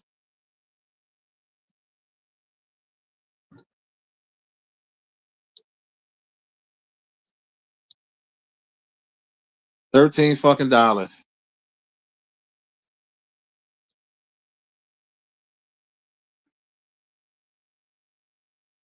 You said we could have markets and everything else if someone cared to do it. Um, you absolutely correct. The problem is where do you start? You need people to have a certain amount of money to start something like that. Like I'm trying to open up little small stores, but I'm only one person. My money ain't that long to open up a fucking supermarket. You gotta have millions of dollars to open up a market. And it's like, where are they getting this money from? How is these motherfuckers come over here and get a visa and fucking and able to do all of this? You understand what I'm saying? So when people start crying about, they saying that it's a form of systemic racism or white supremacy. To a certain extent, it has some type of truth to it because everybody else can get these things, but us. Because all these people that's coming over here, they all don't have that money just to start this shit. They're getting it from the government. They're getting these loans. So then, even when you're a black person and you try to do something, you got to have a white person with you. That's what I learned. You got to have a white person with you to get this shit done. Because when you try to do it by yourself, unless you just some multi-millionaire, where you could just break down the doors. But when you try to do it by yourself, it don't work that way. I learned personally. I've seen it personally. And it opened up my eyes, and I realized how corrupt and how fucked up the system is. That's why I always stand on what I say. The Philly, the council people, the whole politics in Philadelphia is corrupt. All of them. The mayor is corrupt. The sheriff is corrupt. The zoning people are corrupt. All the motherfuckers, every last one of them, all about their money and patting their pockets and their friends. That's what it is. And when I seen it happen to me personally, and I seen black people do it to me, I was like, wow. It's all about greasing people's palms. You get them a nice little fat envelope, they all of a sudden do their job. That they doing their job don't cost nothing. But if you ain't a part of their clique, you got to pay like you weigh. And when I saw that shit happen to me, I was so like mind boggled. Like I really was like, damn, this shit is real. So when I speak from experience. I ain't speaking just talking. I've done it. I stuck my neck out there and bought a building and did the proper things I was supposed to do. And they basically told me to go fuck myself because I wasn't part of they shit. But if I'd have got the white boy to be by my side, they wouldn't have did me like that. Or if I would have been Asian, they wouldn't have did me like that. If I would have been Dominican or Hispanic, they wouldn't have did me like that because they have value off of them because it's a kickback somehow. And I told that council bitch, I said, damn, bitch, if you needed the envelope, you should have just told me. Because at that point, I would have just fucking paid it.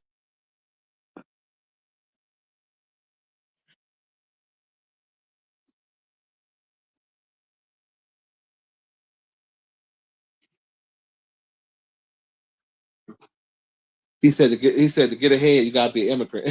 Real talk, man.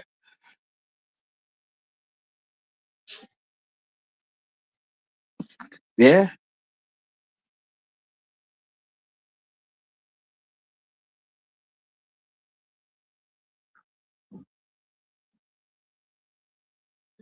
Yeah, when I seen that shit, when I seen that shit, I was like, for my own eyes, I was just like, wow, I couldn't believe it because there was no reason for it. That's the thing about it. Like, I'm a type of person, I'm a realist. If I do a project, right, and I fail at it, at least I can look in the mirror and say I tried. But when you don't give a person the opportunity to do it, to even see if they can pass or fail, what type of evil is that? And that's why I always say all skin folk ain't kinfolk. Let me say it again for the slow people in the back. All skin folk ain't kinfolk. One more time, like Dr. Umar Johnson, 3 times the charm. All skin folk ain't kinfolk. Because when I was dealing with the zoning process, dealing with the council lady, Sydney Bass and Charles Richardson, the guy that worked right under her, they were black. And he put me through the ringer. He had me spending unnecessary money. I'm doing everything he asked me to do. Paperwork right, whole 9 yards. We go to the fucking zoning here, and this motherfucker talking about, oh, he not even from the neighborhood. He just looking like this. He actually said this. This is where you know. This is where you know that this is a crabs in the barrel mentality. Because I wasn't from West Oak Lane, this motherfucker had the audacity to say in front of all these people in this thing, he's not from the neighborhood. This is just a business opportunity for him. Duh. What else was it supposed to be? I was supposed to be selling mac and cheese for free? Then he said, oh, it's going to cause parking problems. And he just started like, he did a Dr. Jekyll, Mr. Hyde on me. And I'm like, really? Nigga, it used to be a daycare. It ain't cause parking problems then. Before that, it was a food place back in the 90s. It didn't cause you know what I'm saying? So, and then when I had signatures from the neighbors, like basically saying that, hey, we want this. Like the neighborhood said they wanted the restaurant. And this motherfucker still, because he had the power, because he worked for Sidney Bass. If they decline you, the zoning people decline you. And my mouth just dropped. And, it took me time to get over it. But I ain't gonna lie to y'all. If it wasn't for my family, I was going to unalive him. If it wasn't for my family, I was ready to crash out because there was no need to do me dirty like that for nothing. I'm not from the neighborhood. I live in Philly. But yet these fucking chinks can go. They don't be living where they stores be at. Some of the Dominicans don't be living where they stores be at. So they can do it, but I can't. So that's how I knew right then and there. And then I even reached out to the sheriff because I know her personally. She said, all right, I'm gonna talk to Sidney. This is right before the hearing when the boy was like giving me problems. He's starting to give me problems. Oh yeah, she said, as long as the neighborhood is for it, she's going to endorse you. So I'm thinking I'm in the clear. Oh, okay. And then when the shit happened, I went back to the sheriff. I said, yo, this is what happened on the zoning joint. She was acting like she didn't believe me. Well, you got to show me that. I said, well, you got the power, get the tapes. But then all of a sudden, I see her posted up with Sidney Bass and all them Ogons Avenue, cutting ribbons and shit. I said, oh, I see what it is. All this shit is political. That's a click. I didn't give the bitch the envelope, so I wasn't able to get approved. Because what a coincidence! That same zoning board, the guy that's the head of zoning, the black guy, what's his name, Kiata or something. Him and his wife got locked up.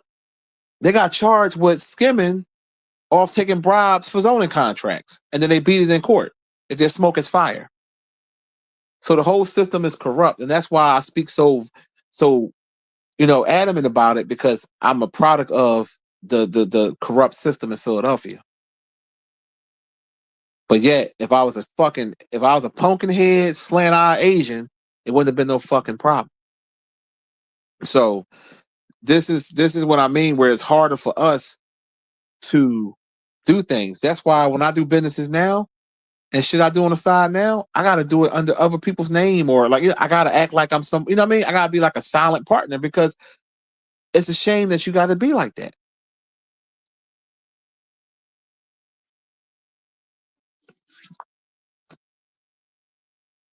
When you black, they fuck with you more. The zoning, the L&I license inspection. Oh yeah, they come fuck with you. My cousin, I've been told y'all me and him made up. The cousin with the ice cream parlor. Let me tell you how they did him dirty. He had his business for 5 years, right? Let me tell you how the system is so fucked up. This is why I hate Philadelphia. So when he got that when he got the lease for that building, right? He had to do the same process I had to do. Go to the zoning board. Now, what a coincidence! When he went through the zoning, the neighborhood where he had the ice cream parlor at was a mostly white neighborhood. So he didn't have to deal with niggas. He dealt with white folks. They approved his zoning. So he was in business for 5 years. So he came to me one day, right? He said, yo, cuz, I'm thinking about, we stepping away from the ice cream joint because His back is bothering him and he's just tired. He just want to like just relax him and his wife. So he was like, "Do you want to buy it from me?" So I said, I never told y'all the story, so this is exclusive here. So I said, we had already made up. We talked, we made up, we squashed it out like men. You know what I mean? I'm glad we made up, right? So I said, so he don't own the building. He said, well, the Asian guy, own the building, whatever. I could talk with him. He cool. We could set up something with the rent, but he wanted a certain amount of money for the business. Like he's gonna give me the business name, the equipment, everything. So we came up with an agreement for 30,000. All right. So I said, all right, cool. We're gonna meet up with the landlord. So this is, I don't know if people say this is God. I don't like to say that because God don't intervene. I would just say this was my lucky day. And I'm gonna tell you why. So I meet up with the Asian guy, right? So my cousin, like, yeah, this my little cousin, blah, blah, blah, blah. I mean? He want to take over the plot. Bang, bang, bang, bang. So the Asian dude, he put me through all of this shit, right? So he like, I want to see this. So I filled out a credit application. Whatever, right? Non-refundable, you do the background, John. So he hits me back. He's like, oh, well, meet me at the store with your cousin. I got some things I want to discuss with you. So I go there. He like, well, I saw some things on your credit report. Now, remind you, my credit is in the sevens, right? My shit even higher now, but I think at that time it was like 720, 730 to be exact was my credit score. This motherfucker talking about some, oh, I see here some shit from like 3-4 years ago. It was some stupid shit. Like, it had nothing to do with no rent, no nothing. But he was like, oh, what's this here? Like he was questioning me like I'm a little kid, but just the crazy part. He's not saying it to me. He's saying this shit to my cousin. We sitting in the ice cream parlor in like a circle. And he's showing my cousin my credit report. So I'm sitting there like, what the fuck? Like, dog, I'm about to be 50 years old. I'm a grown ass man. So I was like, so he was like, well, basically, yeah, I'm gonna give you the lease, but being as though, basically he was telling me he wanted 6 months down, right? Six months down security deposit. I said 6 months. And then he was talking about after the year, you'll get it back. I'll give you back 4 months of it. We'll keep 2 on file. So then he was like, whatever. So I said, all right, let me think about it. So I was going to do it, but then something kept bothering me. Like, hold up, nigga, you weren't even talking at me. You talking at him. And then my cousin giving his personal guarantee that he know I'm good for doing whatever. And you sitting here coming at me talking about you want 6 months down. That wasn't even including starting the rent. That was just the security deposit. So I'm down there giving you, when it's all said and done, damn near 10 grand. So I was thinking about it and I was like, no. Then the Asian boy, I was on live with y'all one day and I had got off the live and dude, he hit me up talking about something. Oh, you still didn't send me over so I told the boy, I said, hold up, man. I said, hold up. I sent you my bank statement, right? You see that I have money in the bank. You got my credit report. What more you want? Oh, I want to, I said, no, I'm cool. I said, you're doing too much. I said, first of all, who wants 6 months down over a 700 credit score? Well, your first time with this business. I was like, all right, whatever. So I reneged on the deal. I said, fuck it, I'm not doing it, right? So I told my cousin. My cousin was like, no, I'm gonna talk to him. I said, no, cuz. I said, I'm glad we came back together as family. We just gonna be cousins. So let me tell you how some people will say God is good, whatever. Right after that, a month later, my cousin called me. He's like, yo, cuz, you ain't gonna believe this shit. The city talking about something. They changed the code back to a residential for the ice cream parlor. I said, how can they do that? They said it was something I was supposed to renew, but they never sent it out. So apparently, I thought once you get approved for zoning, that property is normally zoned for that until you try to open up another property that open up another business that might be something different. So he says, yeah, because they want me to go through the process all over again, and I'm not doing that because I'm leaving the business anyway. So I said, well, do you think it was because what he did was he got rid of his EIN number because he was selling the business. And he think the city did that to be smart, to say, okay, well, we're going to have a new person coming in. So we're going to make them go through the process because you got to pay for all this shit. We're going to make them go through the process. And I'm like, well, that's kind of illegal, ain't it? Because if a building is already zoned out for to sell ice cream or to sell food, how they just going to change it back to residential? Like, that just doesn't make any sense to me. So he said that's what they did. So two things popped in my mind. I'm going to be honest with y'all because y'all know I'm a realist. The first thing popped in my mind was, did my cousin really know this and he tried to play it off? Then I was like, why would he do that to me? Like, why would he have me buy this shit and then make me go through the zoning process again? So I said, I don't think he filed like that. I said, the city is money hungry. So they said it was some form that some renewed thing he was supposed to pay and send in, and he never did it. And I was like, well, hold up, that don't make sense because I'm pretty sure it would have to be like every other year or whatever. I don't know, because if he was in business for 5 years, I'm pretty sure if he had to renew it every year, he would have did that. So needless to say, if I would have paid that Chinese man that money for the lease and found out later that I can't, I would have to go through the zoning process all over again, I would have been fucked. And my cousin was like, well, cuz I would have gave you back your money. I said, yeah, but I still would have been on the hook for $9,200 to be exact. I would have had to owe $9,200. If Asians ain't giving back no money. If I'd have gave him $9,200, he would have said, well, that's not my problem. This is for the lease of the building. So I dodged the bullet, but I was just like, wow, the city is really fucked up in the head. How you going to change the code back? So you can go through the shit again, then you got to try to get a lawyer, and I was like, wow. So yeah, I wanted to share that with y'all. I was just like, man.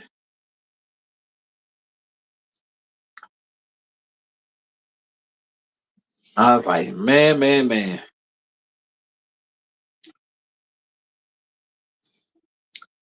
Are y'all talking about the Umar shit? Yeah, I don't, that shit's so played out to me, man. I don't really subscribe to that shit. You said the rich get richer and the poor get fucked. Yeah, that sound about right. That sound about right.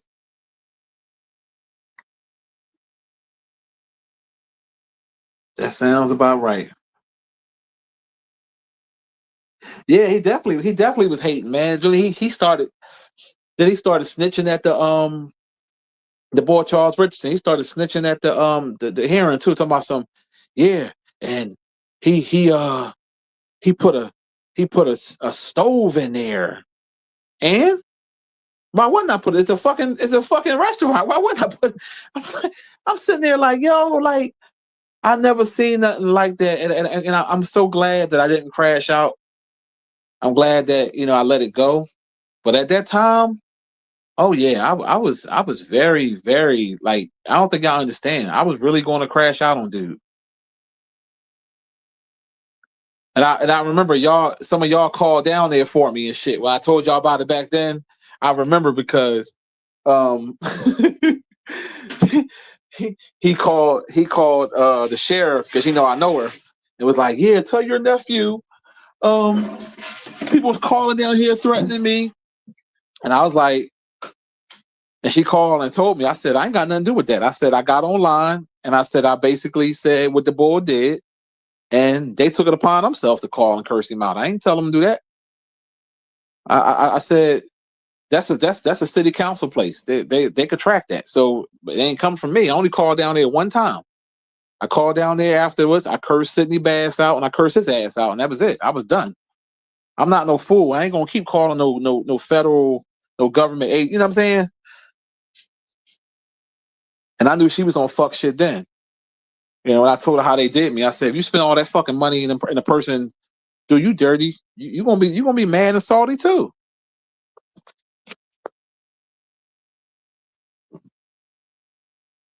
Shit.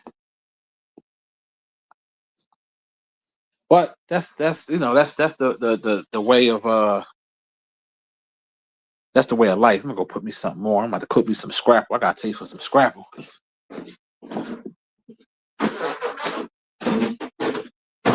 I ain't gonna lie, I got the house nice and toasty, boy.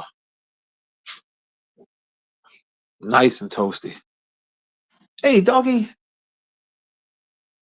what's up, buddy? You all right? I see you still got that little limp. You okay? I see what's going on with you, Ducky. Still wagging your tail and stuff. Yeah, let's relax, buddy.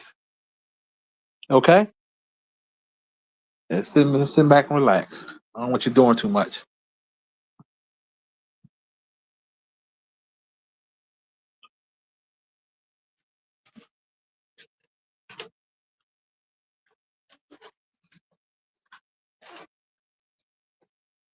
Oh shit. Yeah, I'm gonna go put on some pajama pants real quick. Wilcox, what's the deal?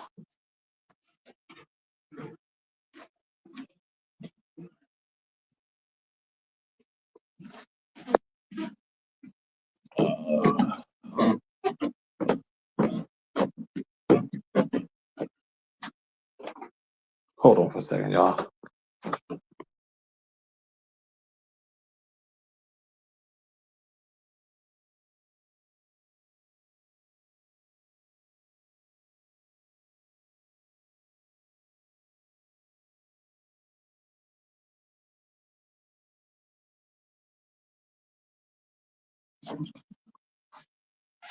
Yeah. Oh man. It's stupid cold outside, y'all. Stupid cold.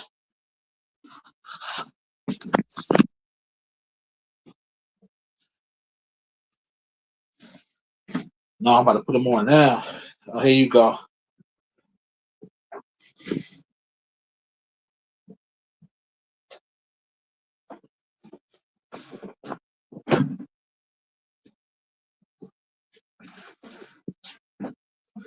Hey, that's that older person shit. You know, you start getting a little older and mature, you wear pajama pants and shit. You know, I never really was a pajama pants type of dude. Shit, I just walk around the house just with boxers on and shit. But you know, when you got your daughter in the house, you can't be walking around like that. Put some you gotta put some pants on. Or I walk around with the robe on.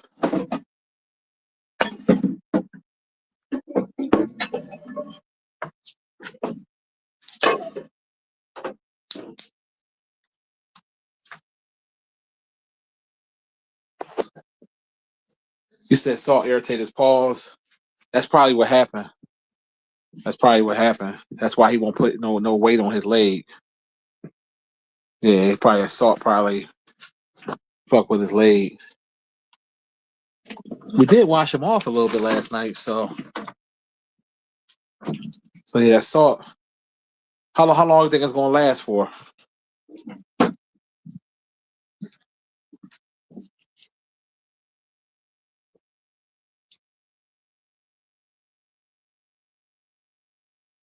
Info, what's the deal? Oh, I didn't even see that comment. Where the hoes at? Bam used to turn your TV off all night long.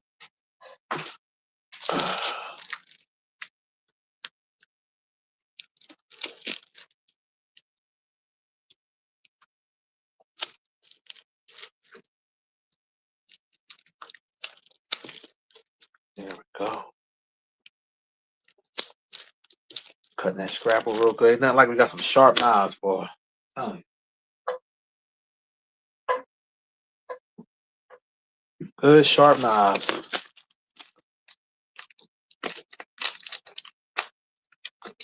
Yeah, that I've heard that. They said that salt. I didn't know irritate their paws, but I heard they were saying that something about them eating it or whatever can hurt, because they have the pet safe type salt or whatever. But that particular one I ran out of, I had like the regular salt, so that could have been a contributing factor, because all of a sudden I don't think he hurt himself, but he won't put his back leg, he won't put it down. He's like hopping. He's hopping or whatever, so it probably hurt him when he, like he said, it probably irritated his paw or whatever. So I might have to give him another bath and see if that will help.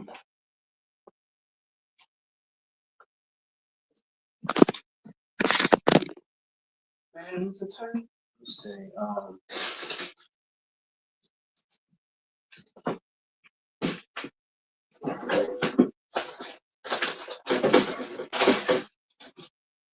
I want.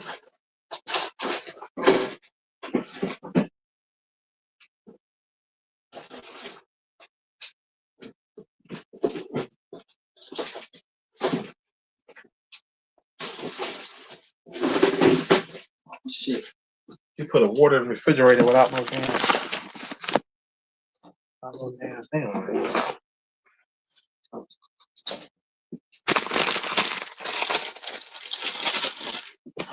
That'd be good this morning. Some home fries, some scrapple, some cheese eggs.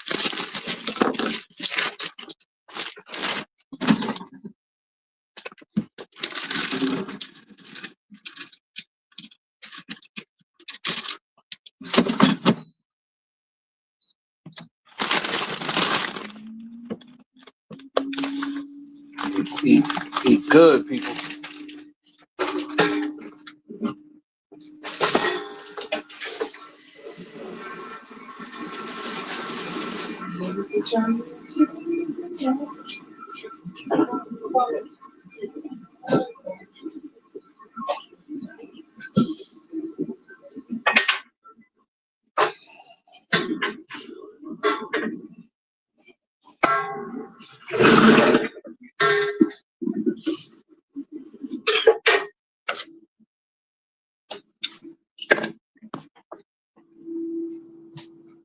Trav, what's the deal?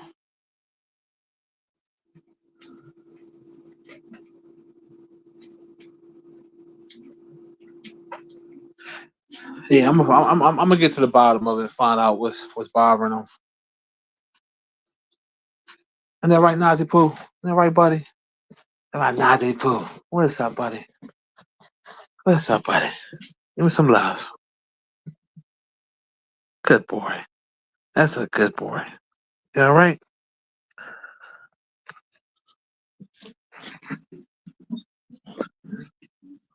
Oh, He running a little better. He's still hopping. No, he won't put that paw down. He will not let that paw hit the ground, y'all. He running like a 3-legged dog. He will not let that paw go down.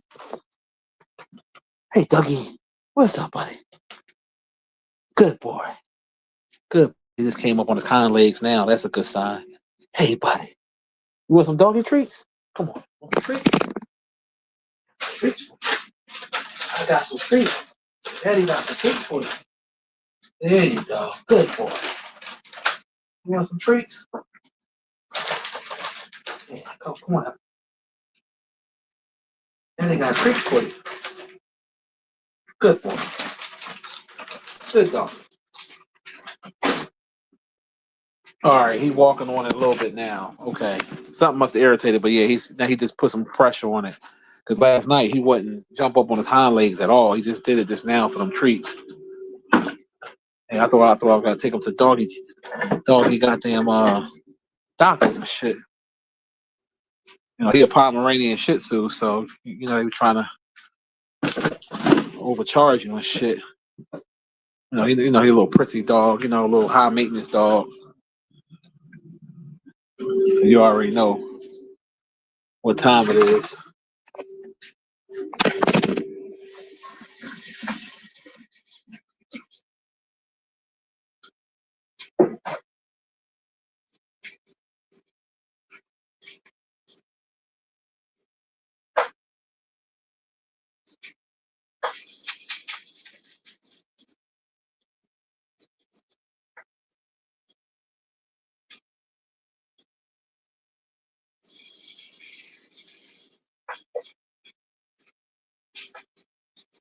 You already know what time it is, y'all.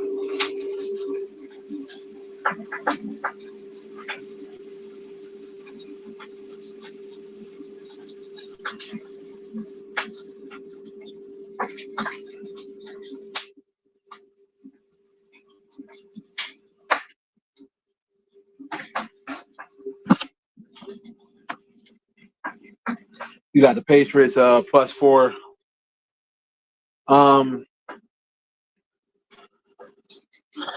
Yeah, I think it's Seattle time this year. I think it's Seattle time. That's why I'm eating a big breakfast now, and then I'm not gonna eat no lunch. And then I eat good tonight with the Super Bowl dinner.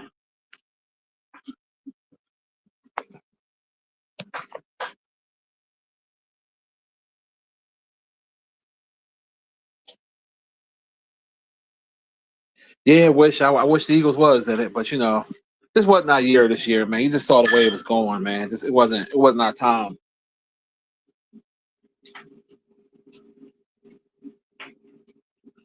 What's up, Trav? You say you went to the 30-second last night just observing and it was the same shit. Told you. Yeah.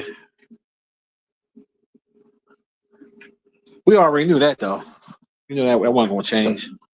They can't help themselves. But you know, God bless them, I guess. God bless them.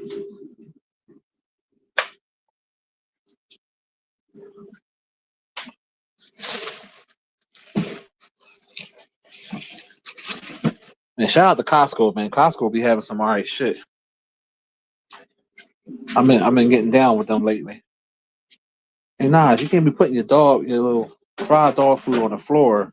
He got a bad habit of doing that in the kitchen. He'll pick it out, put it on the floor, and just let it sit there. Like, eat that shit. And he's starting to feel a little better. He's moving around better now. I'm like, all right. Shit, I just mop these floors. I don't.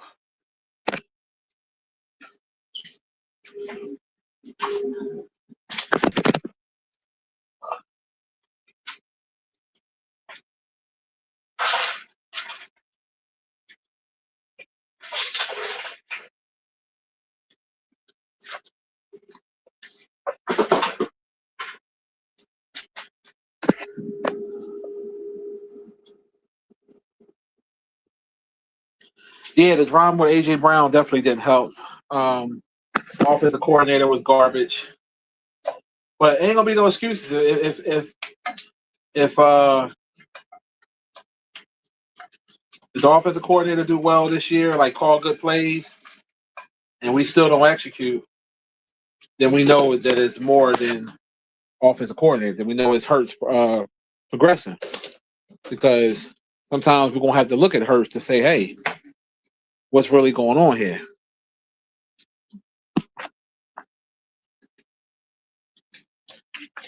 We can't make no excuses. I mean, like I said, I'm always grateful what Hurts did.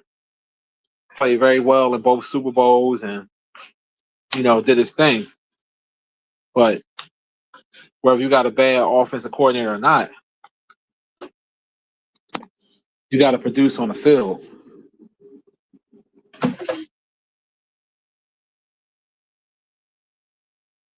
And that's just being. Oh shit! I didn't do that. That just keeps it 1,000%.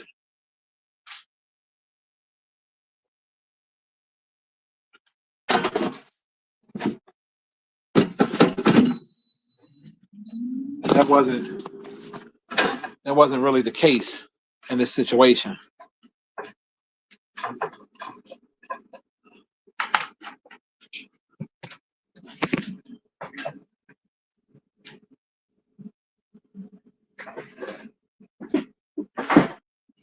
So we gotta be honest with ourselves with that.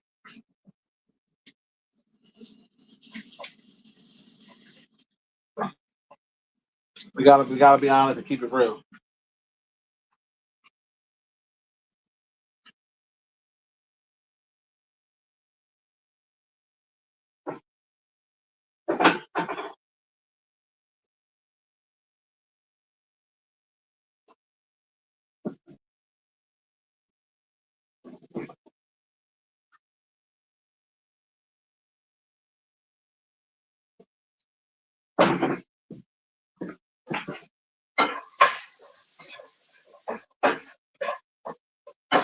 Yeah, it's only time gonna tell. We'll be able to really see.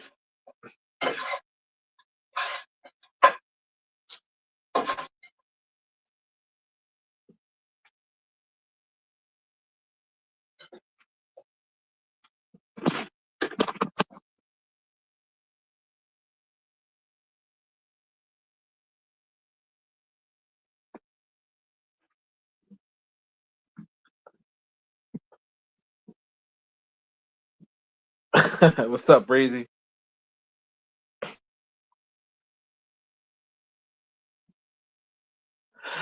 Yeah, absolutely. Wish you gotta do what you gotta do, man. You know, it's what don't kill you make you stronger, and you learn in life that sometimes you gotta go through pitfalls and different things to get to the ultimate goal that you want to get to.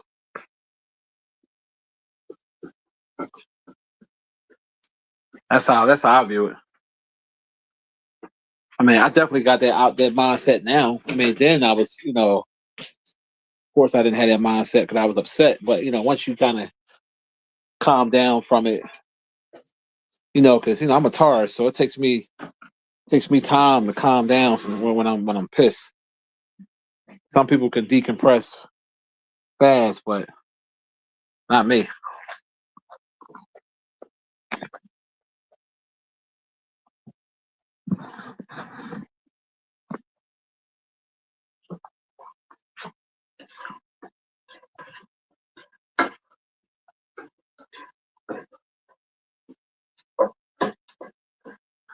Man, this shit gonna be so good. Hooking these potatoes up, scrapple done.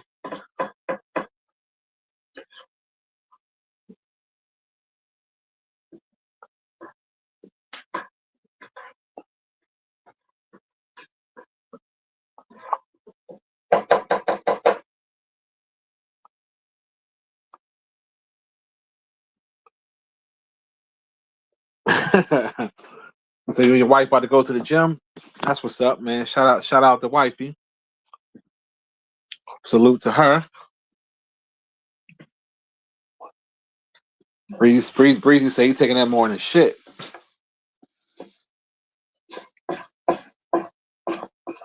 Be like that. It be like that.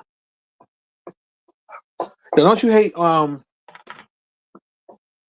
when you're new in a relationship, when you meet somebody or you ain't been with each other for a long time, and let's say y'all sleeping with each other for the first time, like overnight or something, and you still, I don't know about me, I don't know about y'all, but I know I've always been like that. Like I don't pass gas around no chick. I don't, you know what I mean? Like you be holding that shit in, or you try to go in the bathroom and run water so she don't hear it, or I mean, we know it's shit that's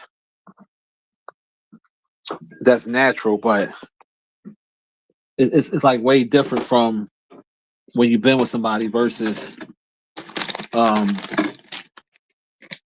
when you don't know the person like that. You know what I mean? And women do the same shit. holding in your gas and shit like that.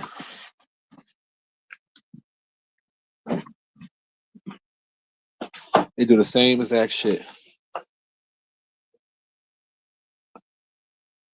Well, I told you I left a girl alone because she farted in her sleep. When I was a young boy though, but it just turned me the fuck off.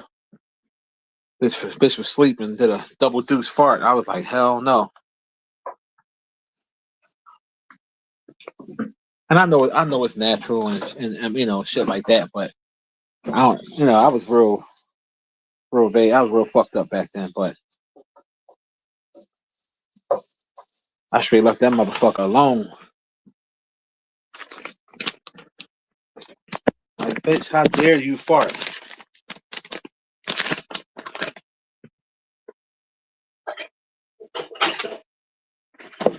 How can you do this to me?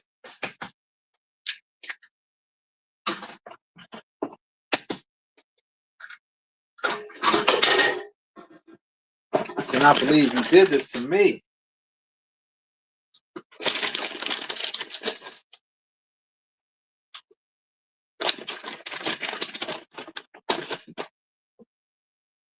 Scrambled eggs.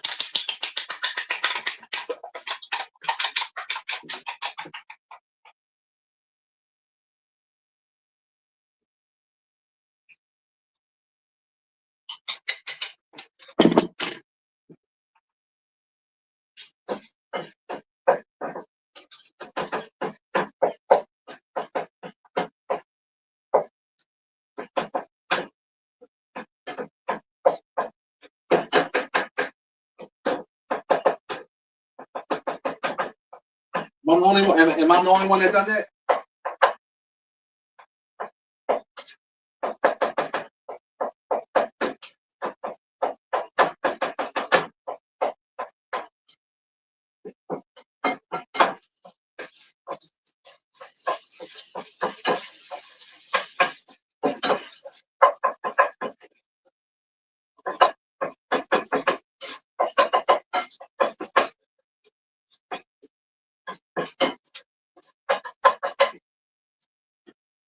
Pretty sure I ain't the only one.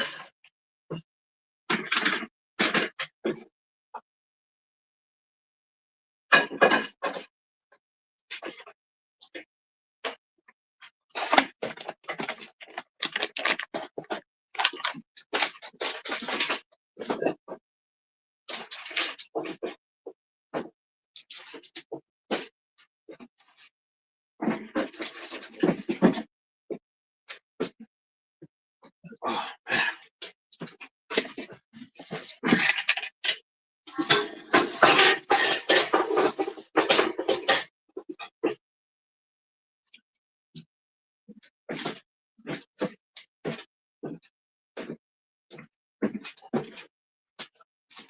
Oh, this shit gonna be so good, y'all. Cheese, eggs, home fries, scrapple. Oh.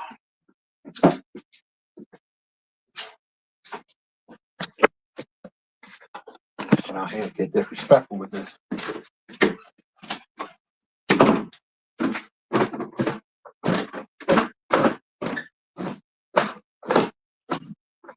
I'm about to get disrespectful with this. And I'm gonna wash it down with some coconut water.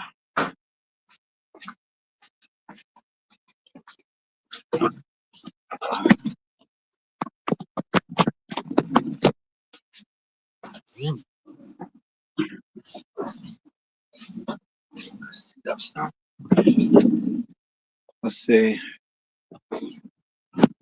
Yeah, I had that happen before 11. That shouldn't piss me off.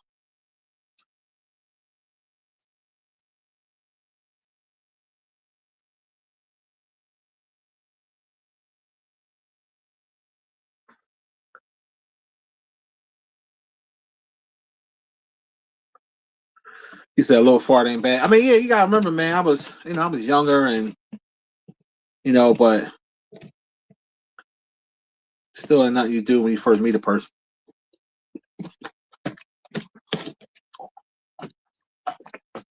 This is my opinion. That's all.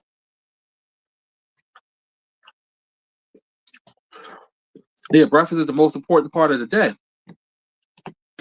Most important meal of the day.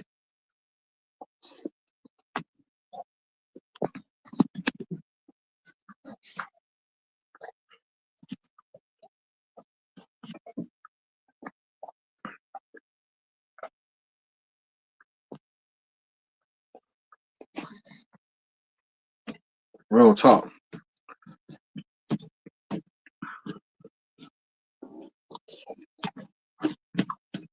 Now watching the Super Bowl halftime show. Motherfuckers probably still gonna watch it because they want to see what's gonna happen. I'm not gonna watch it. I'm gonna go take a shower when that shit comes.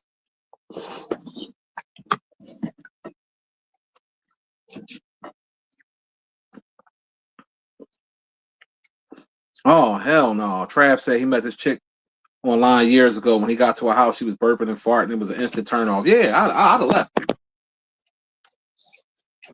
Like I'm good.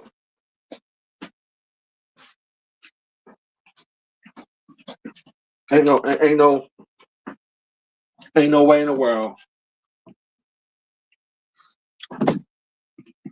No way in the world.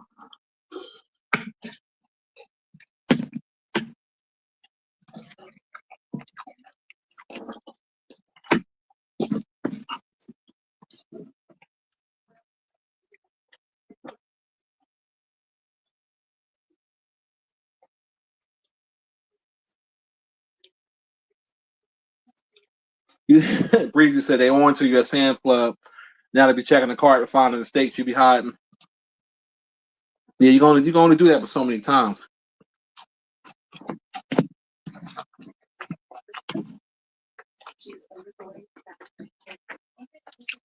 They gonna have you in they gonna have you on 3D.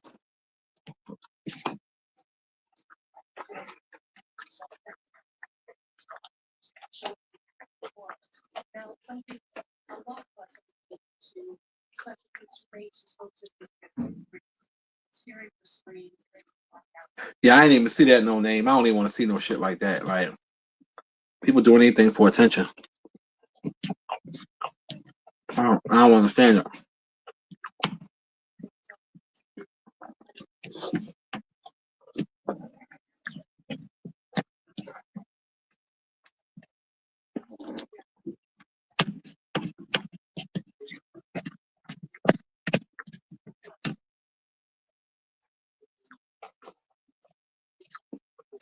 Calvin, what's the deal, bro? Said, say you a plate. Man, this motherfucker shit bunkering. Sometimes the best breakfast is when you make it your fucking self.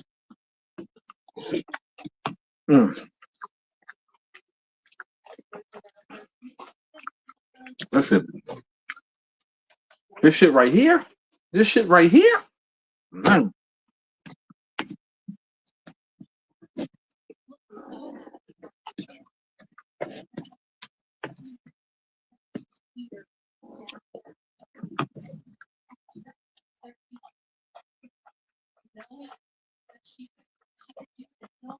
You said the comments are full of thirsty motherfuckers. Yeah, it's always some crazy. Why would men find that attractive? They out of pocket, man. That's why the world is so fucked up. And these women head are blown up because you got too many simp ass niggas. Too many.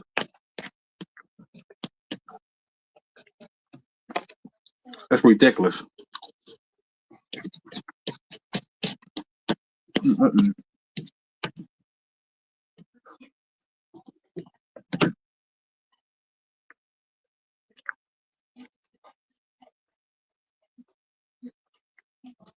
They boost their heads up. That's the problem that we having.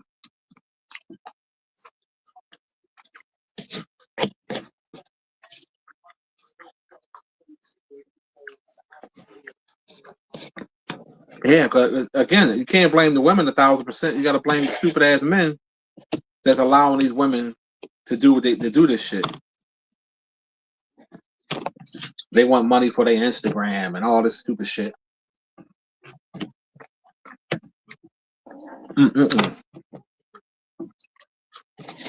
This shit was so good. God damn. Ain't nothing like making it yourself.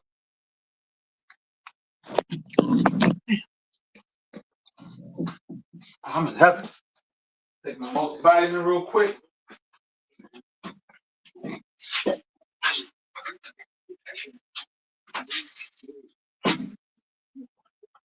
Man, that GNC Mega Man prostate joint with the blood flow joint, that's a good vitamin. I recommend that, fellas.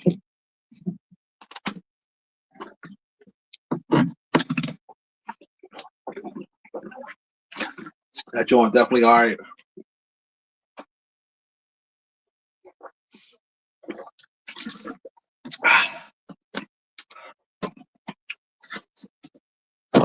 Woo. I'm good now.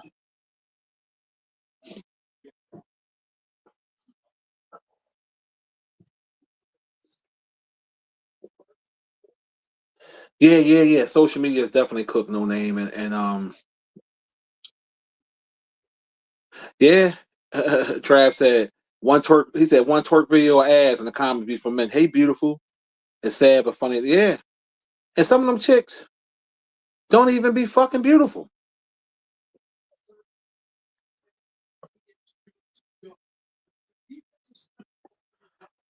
Yeah, I gotta look into that, Breezy. I gotta look into that. Oh, you tried that pink horsepower? Do that shit really work, Breezy? That Cameron shit? I already seen it, but I never knew nobody that took it. And them chicks ain't right in the head, man. Anytime you get on camera showing your half naked body or like like thirst videos, like somebody, one of my subscribers sent me this chick in Walmart with this real big ass butt, and it's crazy because I be seeing her on Instagram. She like a light skinned broad. She got kids. She probably got a whole husband or a boyfriend or something. And all her videos is her walking with her big butt, and then she'll be doing a little exercise. And she got a donkey. I ain't gonna lie, her ass fat as fuck. But um, she looked like you know, like a typical down south chick. Like she got a great shape, for her size. Some guys might call her fat, but she's small. She's like small up top and real big down the bottom, like big legs, big butt, hips. It's all natural. But her videos are thirst videos. It's what I mean. Like every video, she got some spandex, something that's showing off the butt. Well, it's so big, it don't matter what she wear, you're gonna see it. But it's like, what type of example are you setting for your kids, though? Even though the butt look good and all, she got a long butt crack, but what besides that long butt crack, what type of example are you setting for your kids? What type of example are you setting for whether you got a husband or a man? Like, if I couldn't be with a woman like that, that's she'd be good to be with, like sexually, but far as like taking personal, no. All you doing is thirst trapping. I'm pretty sure her inbox is fucking filled with a bunch of perverts.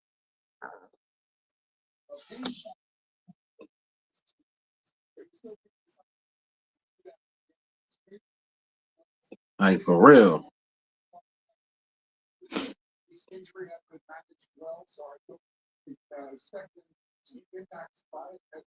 He says Sims changed the game. Yes, they did. Yes, they did. They changed the game for the worse. You're like, what the hell?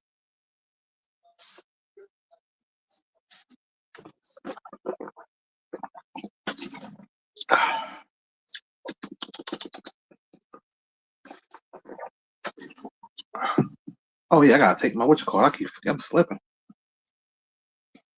Yeah, then if you criticize, the first thing they say, yeah, you hate women. Like, what? Far from that. But this is what society has turned into, though. It turned into basically you want to be respected as a woman, but yet you're basically characterizing yourself as a sex object. So if you conducting yourself as a sex object, why do you think a man is going to respect you if they just see you as a sex object? Oh, they're gonna lie and tell you you're beautiful. Oh, yeah, they're gonna tell you that. Oh, you're so beautiful. And some of the time, some of them be, but most of the time, to be honest with you, most of them don't even be. They just have the body. Oh, you're so beautiful.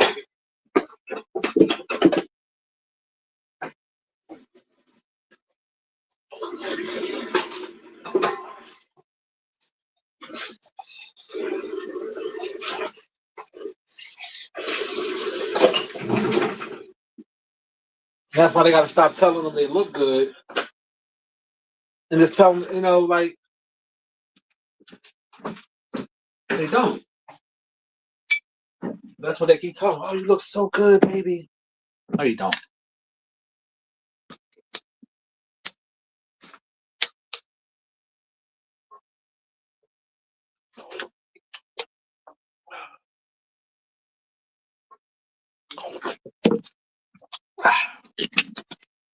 Yeah, I just took my soursop bitters. They're doing all right. Supposed to help with some healthy shit.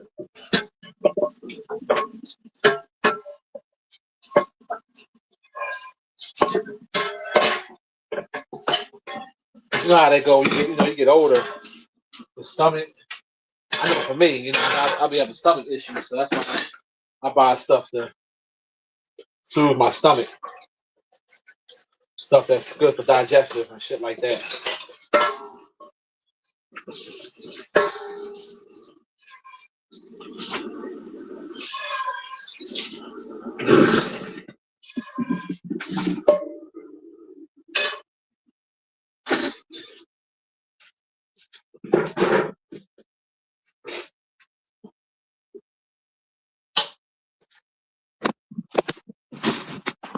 Ooh, here we go. Oh yeah. When you know the man, when you don't become a simp like them other guys, then all of a sudden you sassy or you call them out. Yeah.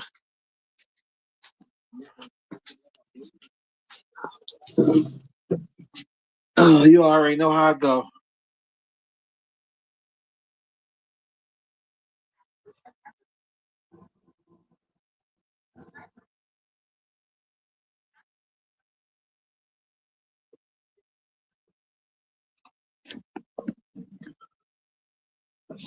Yeah, I know. Sweet D it's stupid cold out there. It's gonna be like this all day too. All day.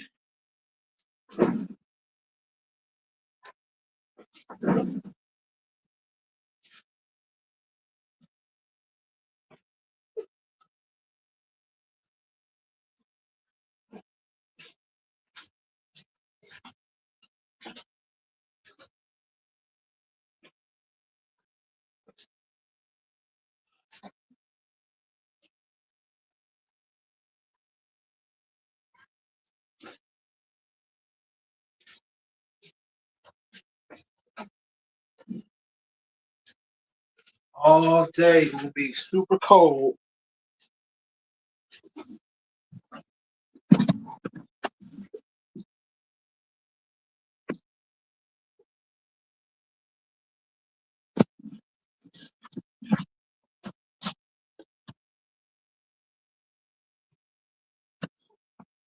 There you go.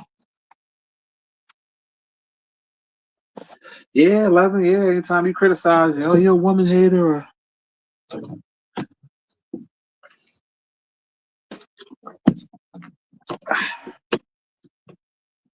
Whew, man.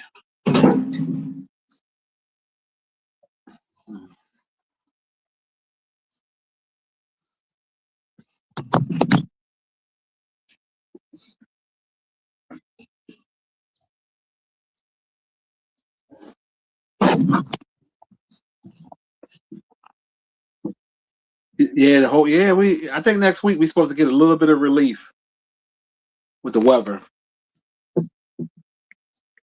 Like normal temperatures, like in the late 30s and 40s. That shit gonna feel like a summer day.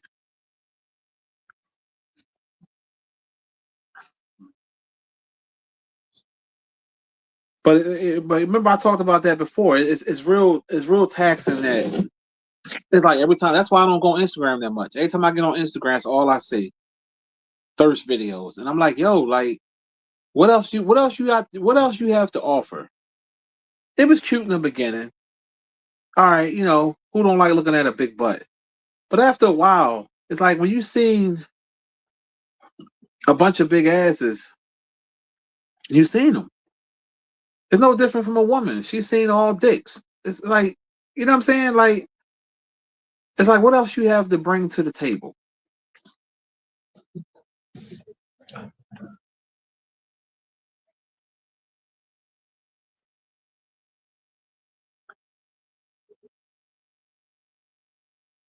It do get old, Trav, and it's like, come on, like, and then, like I said, especially the thirst videos, the thirst trapping videos, like you showing yourself, like you blogging, like you going to the market, but the camera is whoever filming you just filming your butt. You know what I'm saying? It's like, come on, bitch, like have some respect for yourself. You know what I mean? You're going to get the attention either way because you got a nice body. So people on the streets, regular, you know what I mean? But if you got a whole man or a husband, he got to be a sucker to allow her to do that.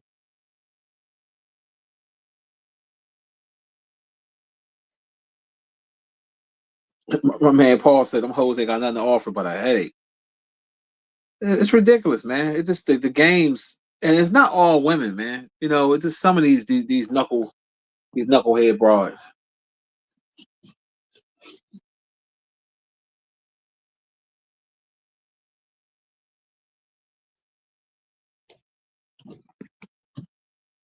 See, I'm a keen believer on holding women accountable. Whether you marry in a relationship, whatever, I think you should hold women accountable when they on their bullshit. Just like she should hold you accountable if you on your bullshit. It worked both ways. Yeah, Shorty, she and I'm like, yo, like, and I've been seeing her popping up because it's crazy because she looked like an ex I used to mess with back in the day. They got the same face. But I had to double take, like, damn, is that Shakira? It looked like Shakira, but Shakira ass was never that big. And I'm like, I see her pop up, and then I saw her doing workout videos, then like in the market, and I just like, all right, enough is enough, bitch. All right, we get it. You got a big juicy butt, like no denying that. I ain't gonna hate that ass is juicy, but at the end of the day, what else you have to offer? And I'm like, okay, somebody's filming it, so it's obvious it's probably a dude filming it because I don't see her having her kids filming that. So I guess the dude is pimping her out because she got that ass. All right, we're gonna make this money off your butt, baby. Like, get the fuck out of here.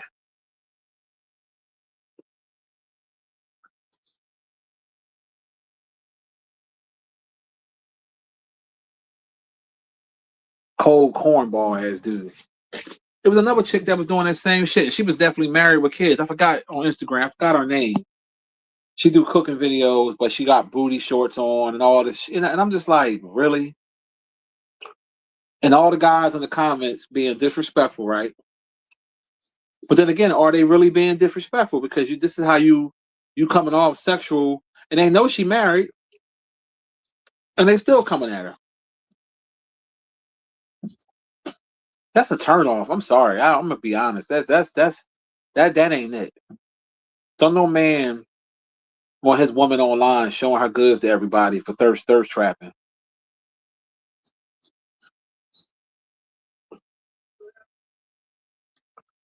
Exactly. No Name said, imagine if a man had videos of his bulge in his pants on social media, he would be considered a pervert or a predator. Yup. If a man was walking around putting something on to show his print, they would say he's a weirdo. The same thing, the same type of video I'm talking about, trying to be in the video running with their ass shaking up. That's exactly what they do.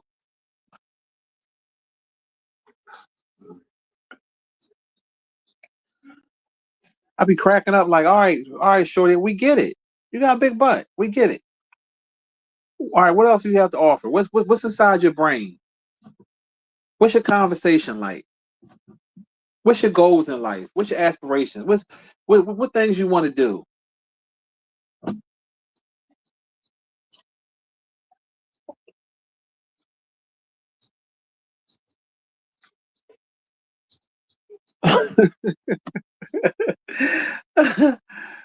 People crazy, man. Paul said he might start making some swipe swinging videos. Yeah, this shit crazy, man.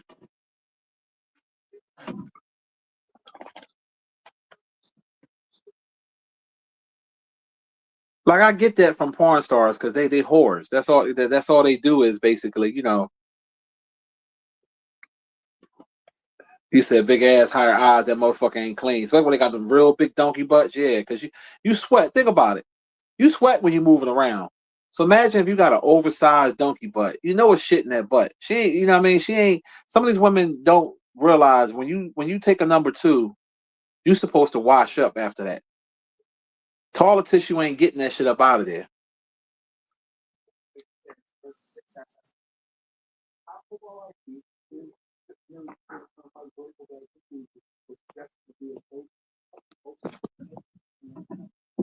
You ain't getting that butt properly. It's the truth. And fellas, you know that from dealing. If you dealt with a female with a big ass, sometimes you know some of them smell, some of them don't. Some of them be clean, but some of them you'll smell that little. And it's not that they pussy stinking. You just smell like butt because they ain't get in there properly.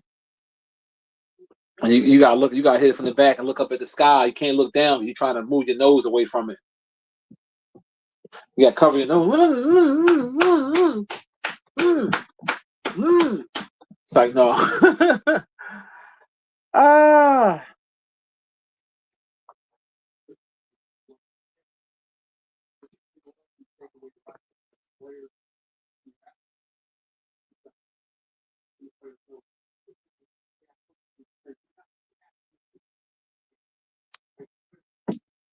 Yeah, I heard that too. They said the BBL smell. They say that's a real thing. I never dealt with nobody with the BBL. I wouldn't know. But that's what I heard.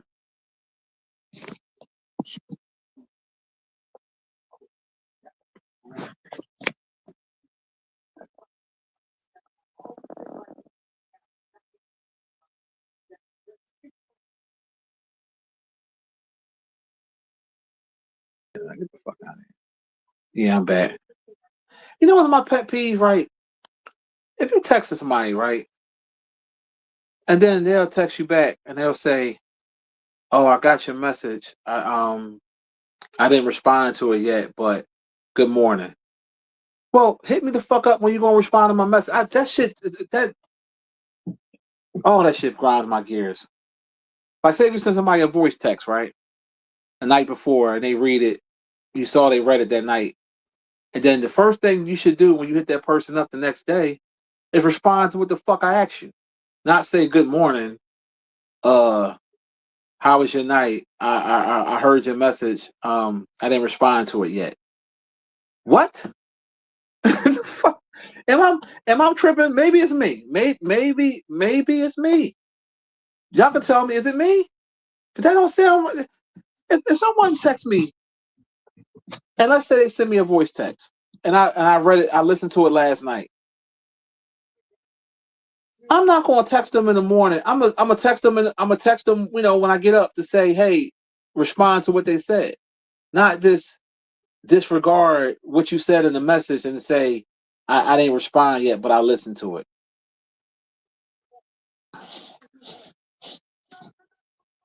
People are fucking idiots, yo. I'm convinced.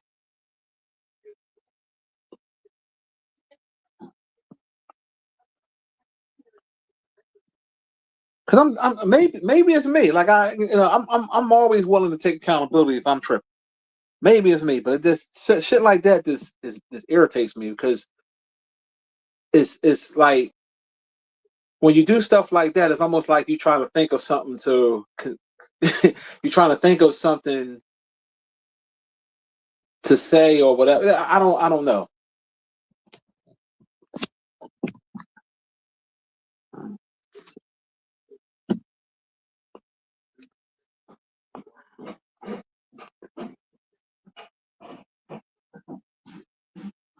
Sweet D said people are idiots. That's why she don't fuck with most of them.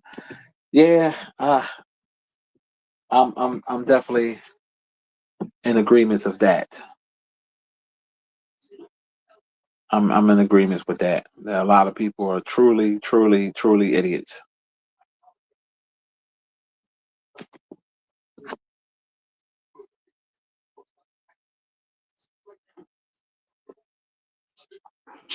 Yeah, man. Oh, thanks for the compliment, Trav. I just saw your message on Instagram. Appreciate you, bro.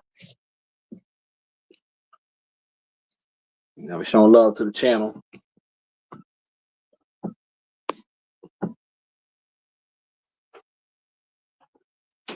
I don't know. I guess I just think differently. Like I just think like if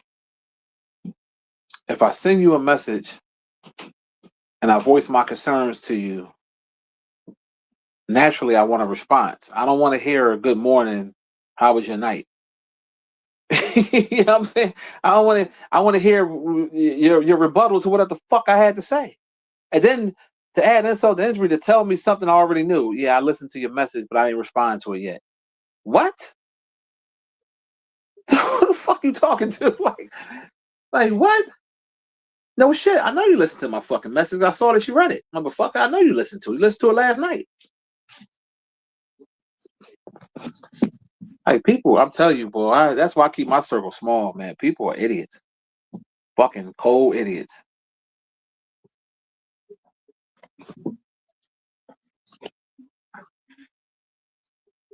I feel you on that, sweet day. These people are really idiots out here nowadays. Goofy. That's why I call them goofballs.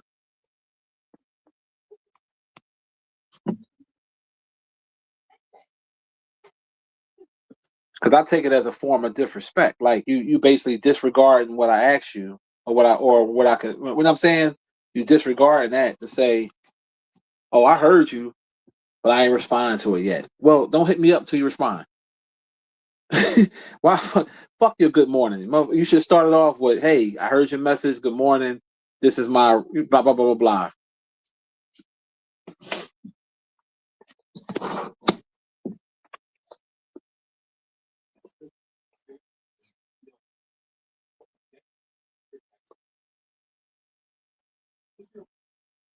Man, I gotta go to CVS today. Pick up some. I'm gonna get dressed soon. I go to stores. I gotta do a few things before the game. Pick pops up later. I'll make that mac and cheese when it's closer to the game time, so it can be nice and fresh. Do them wings and shit. Motherfucking hot wings.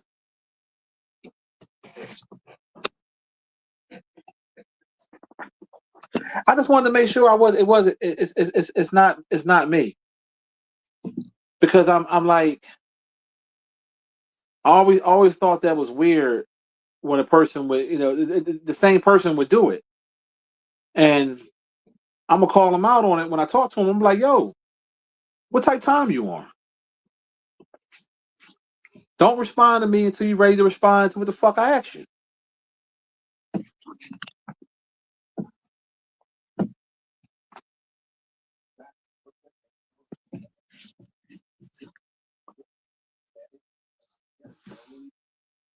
I mean, maybe I don't know. That's why I try to get it from perspective from people that, you know what I mean, from outside looking in. Like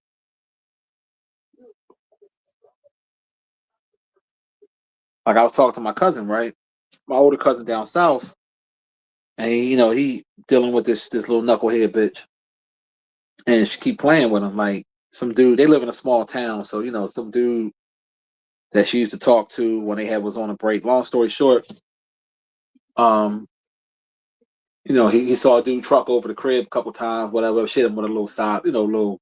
He wasn't there. He just dropped his truck. All the little lies. But anyway, when we got the snowstorm, whatever, they got snow down there too. He stayed over our crib for 5, 6 days, whatever.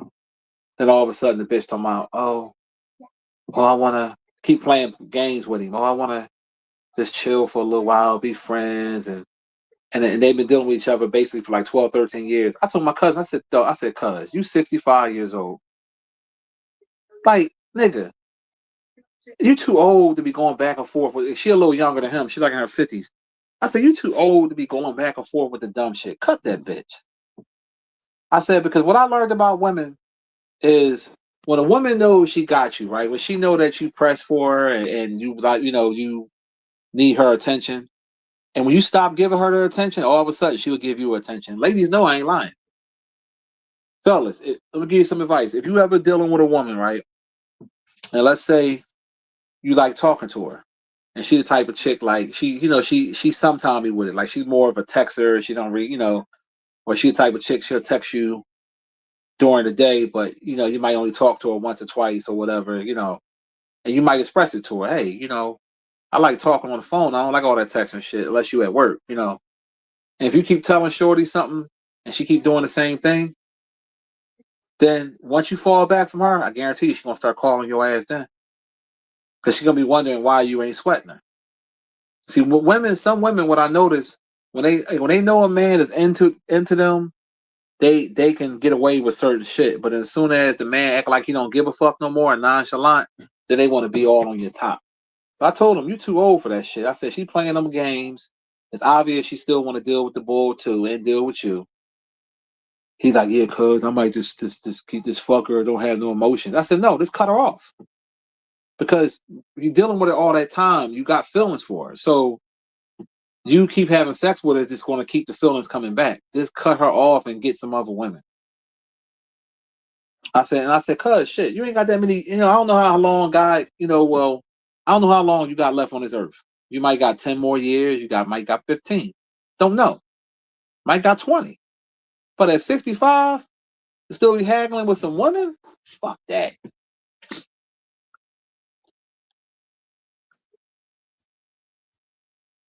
Fuck that.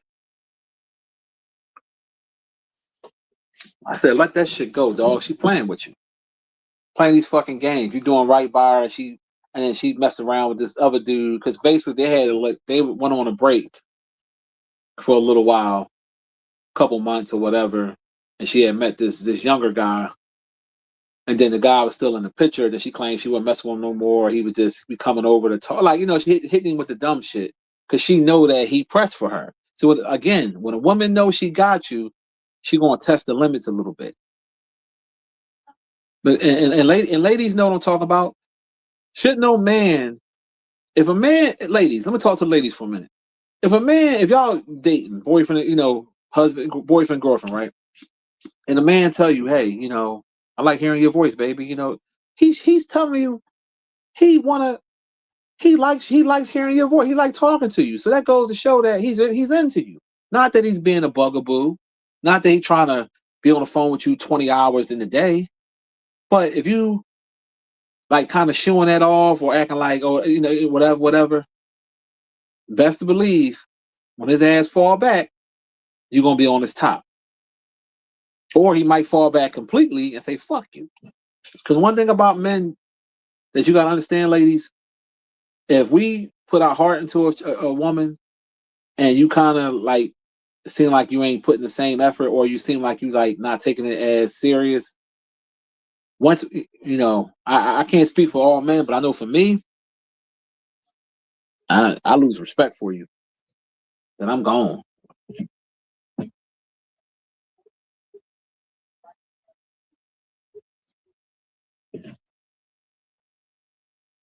Yeah, real talk. Paul, he already lost 12 years of his life. I'm like, dog, like, I'm telling him, I said, I wasn't trying to be disrespectful, but I said, man, fuck that bitch. She playing with you. I said, when my cousin, he ain't the sharpest knife in the drawer. So the motherfucker, he one day, she lived with her sister. They share an apartment, right? So one night he went over there, they fuck, whatever, right? So he wanted to go back over there the next night. She gonna tell him, oh, not tonight. I'm tired. We'll get some sleep. What a coincidence. Her sister works overnight. Her sister was at work. He drove past there in the middle of the night, saw a dude truck parked there. I said, that's why she didn't want you to come over, because he was over there beating that pussy up. And I said, he a younger guy. He in his 30s. She in her 50s. So she getting that younger, stronger dick. That's what it was. I said, cuz, wake up. She gonna tell him, oh no, he parks his truck there sometimes because his mom be following him. I said, that don't even make sense. I said, dog. I said, ain't that the same dude she was messing with when y'all had y'all break? He said, yeah. I said, all right, then they still messing around. You the main dude is the side piece. and the side young nigga giving her the dick, and you the one giving her the money and the time. That's what it is. I said, leave that bitch alone. And I guarantee you, if I saw her, she probably looked like, damn it, don't you ever want to do it. I guarantee you, if I saw her, matter of fact, I'm gonna hit him up today, ask him to send me a picture of her. I need to know now. I need to know. I guarantee you, she don't look like nothing. I guarantee it.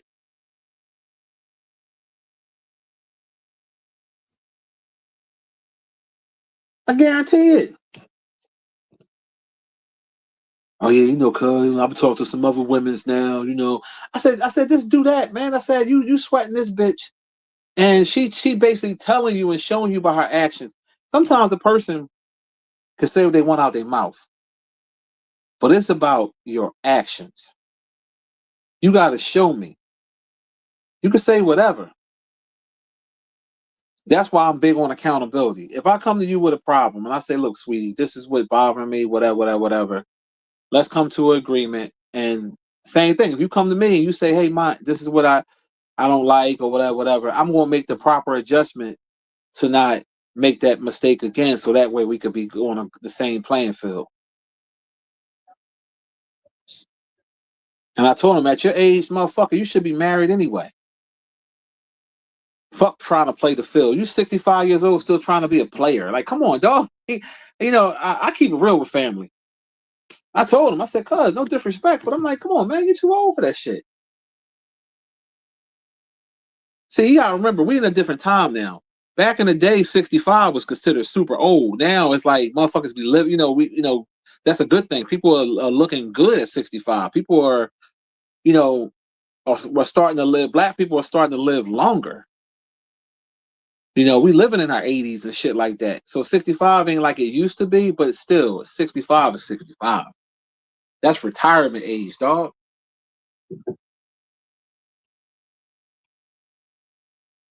Yeah, she playing them.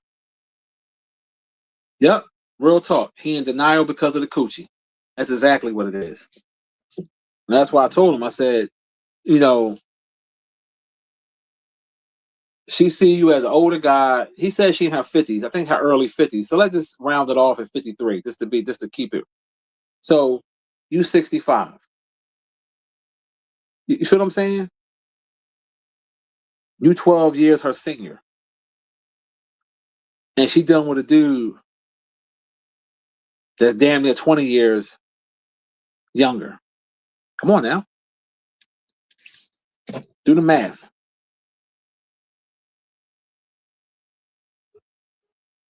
I said, once you fall back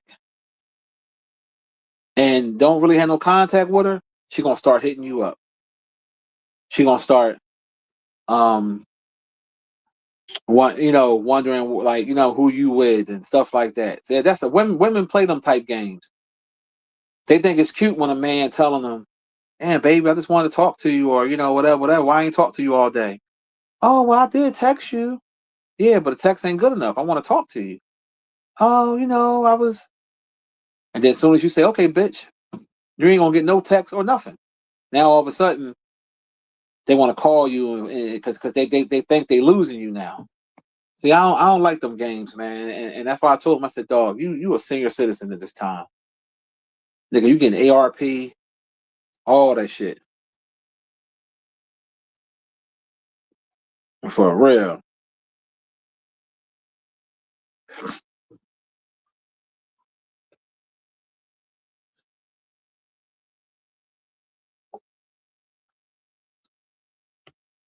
But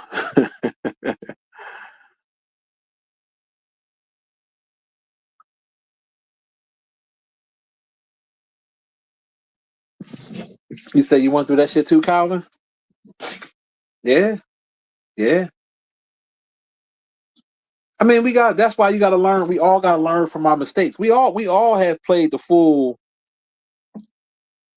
one or more times in our life. Everybody. I don't give a fuck who you can act like whatever. Everybody, unless you're super young and you ain't lived life yet. But if you in your 30s, 40s, 50s, if you 35 and up, you basically played the fool. You played the fool.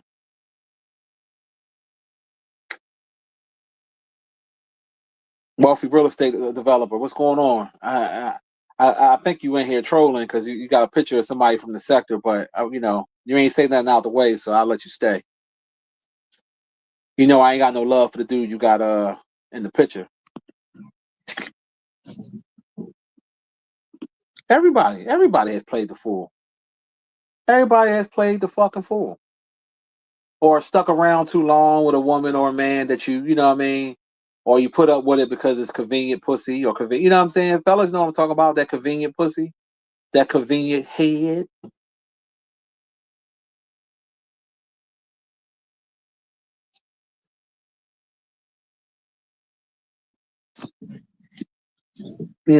So,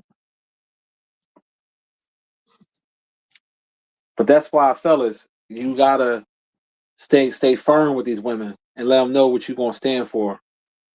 Let them know that you ain't playing with them, because if you keep playing the fool, they're gonna play with you.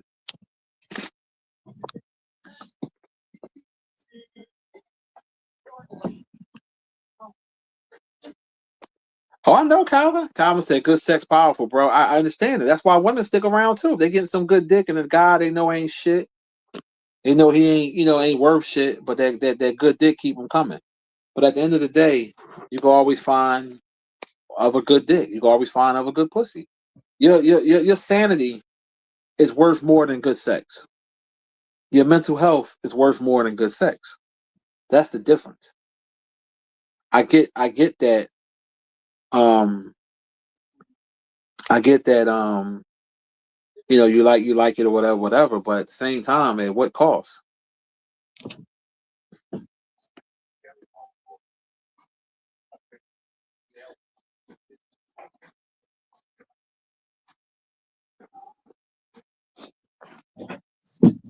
So that's the only difference with that. You know what I mean? We all been there. I trust me. I understand. 1,000%. You get a girl that good head, good pussy. She know how to suck that cream out, make you yell like Steve Dad. Oh. How you sounding like that? Oh, please, please, please, please.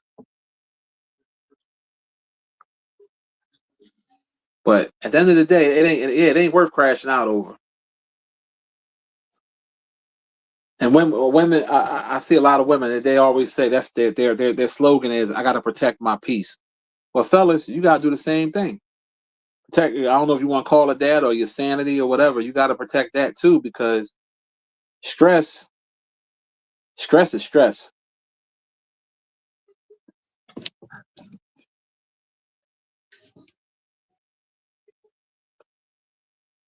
And we all know we all know that's real.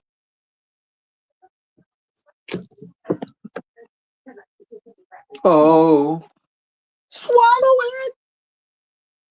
Hey, motherfucking girl, how you saying? Swallow it. Oh, please. Oh, please, please, please.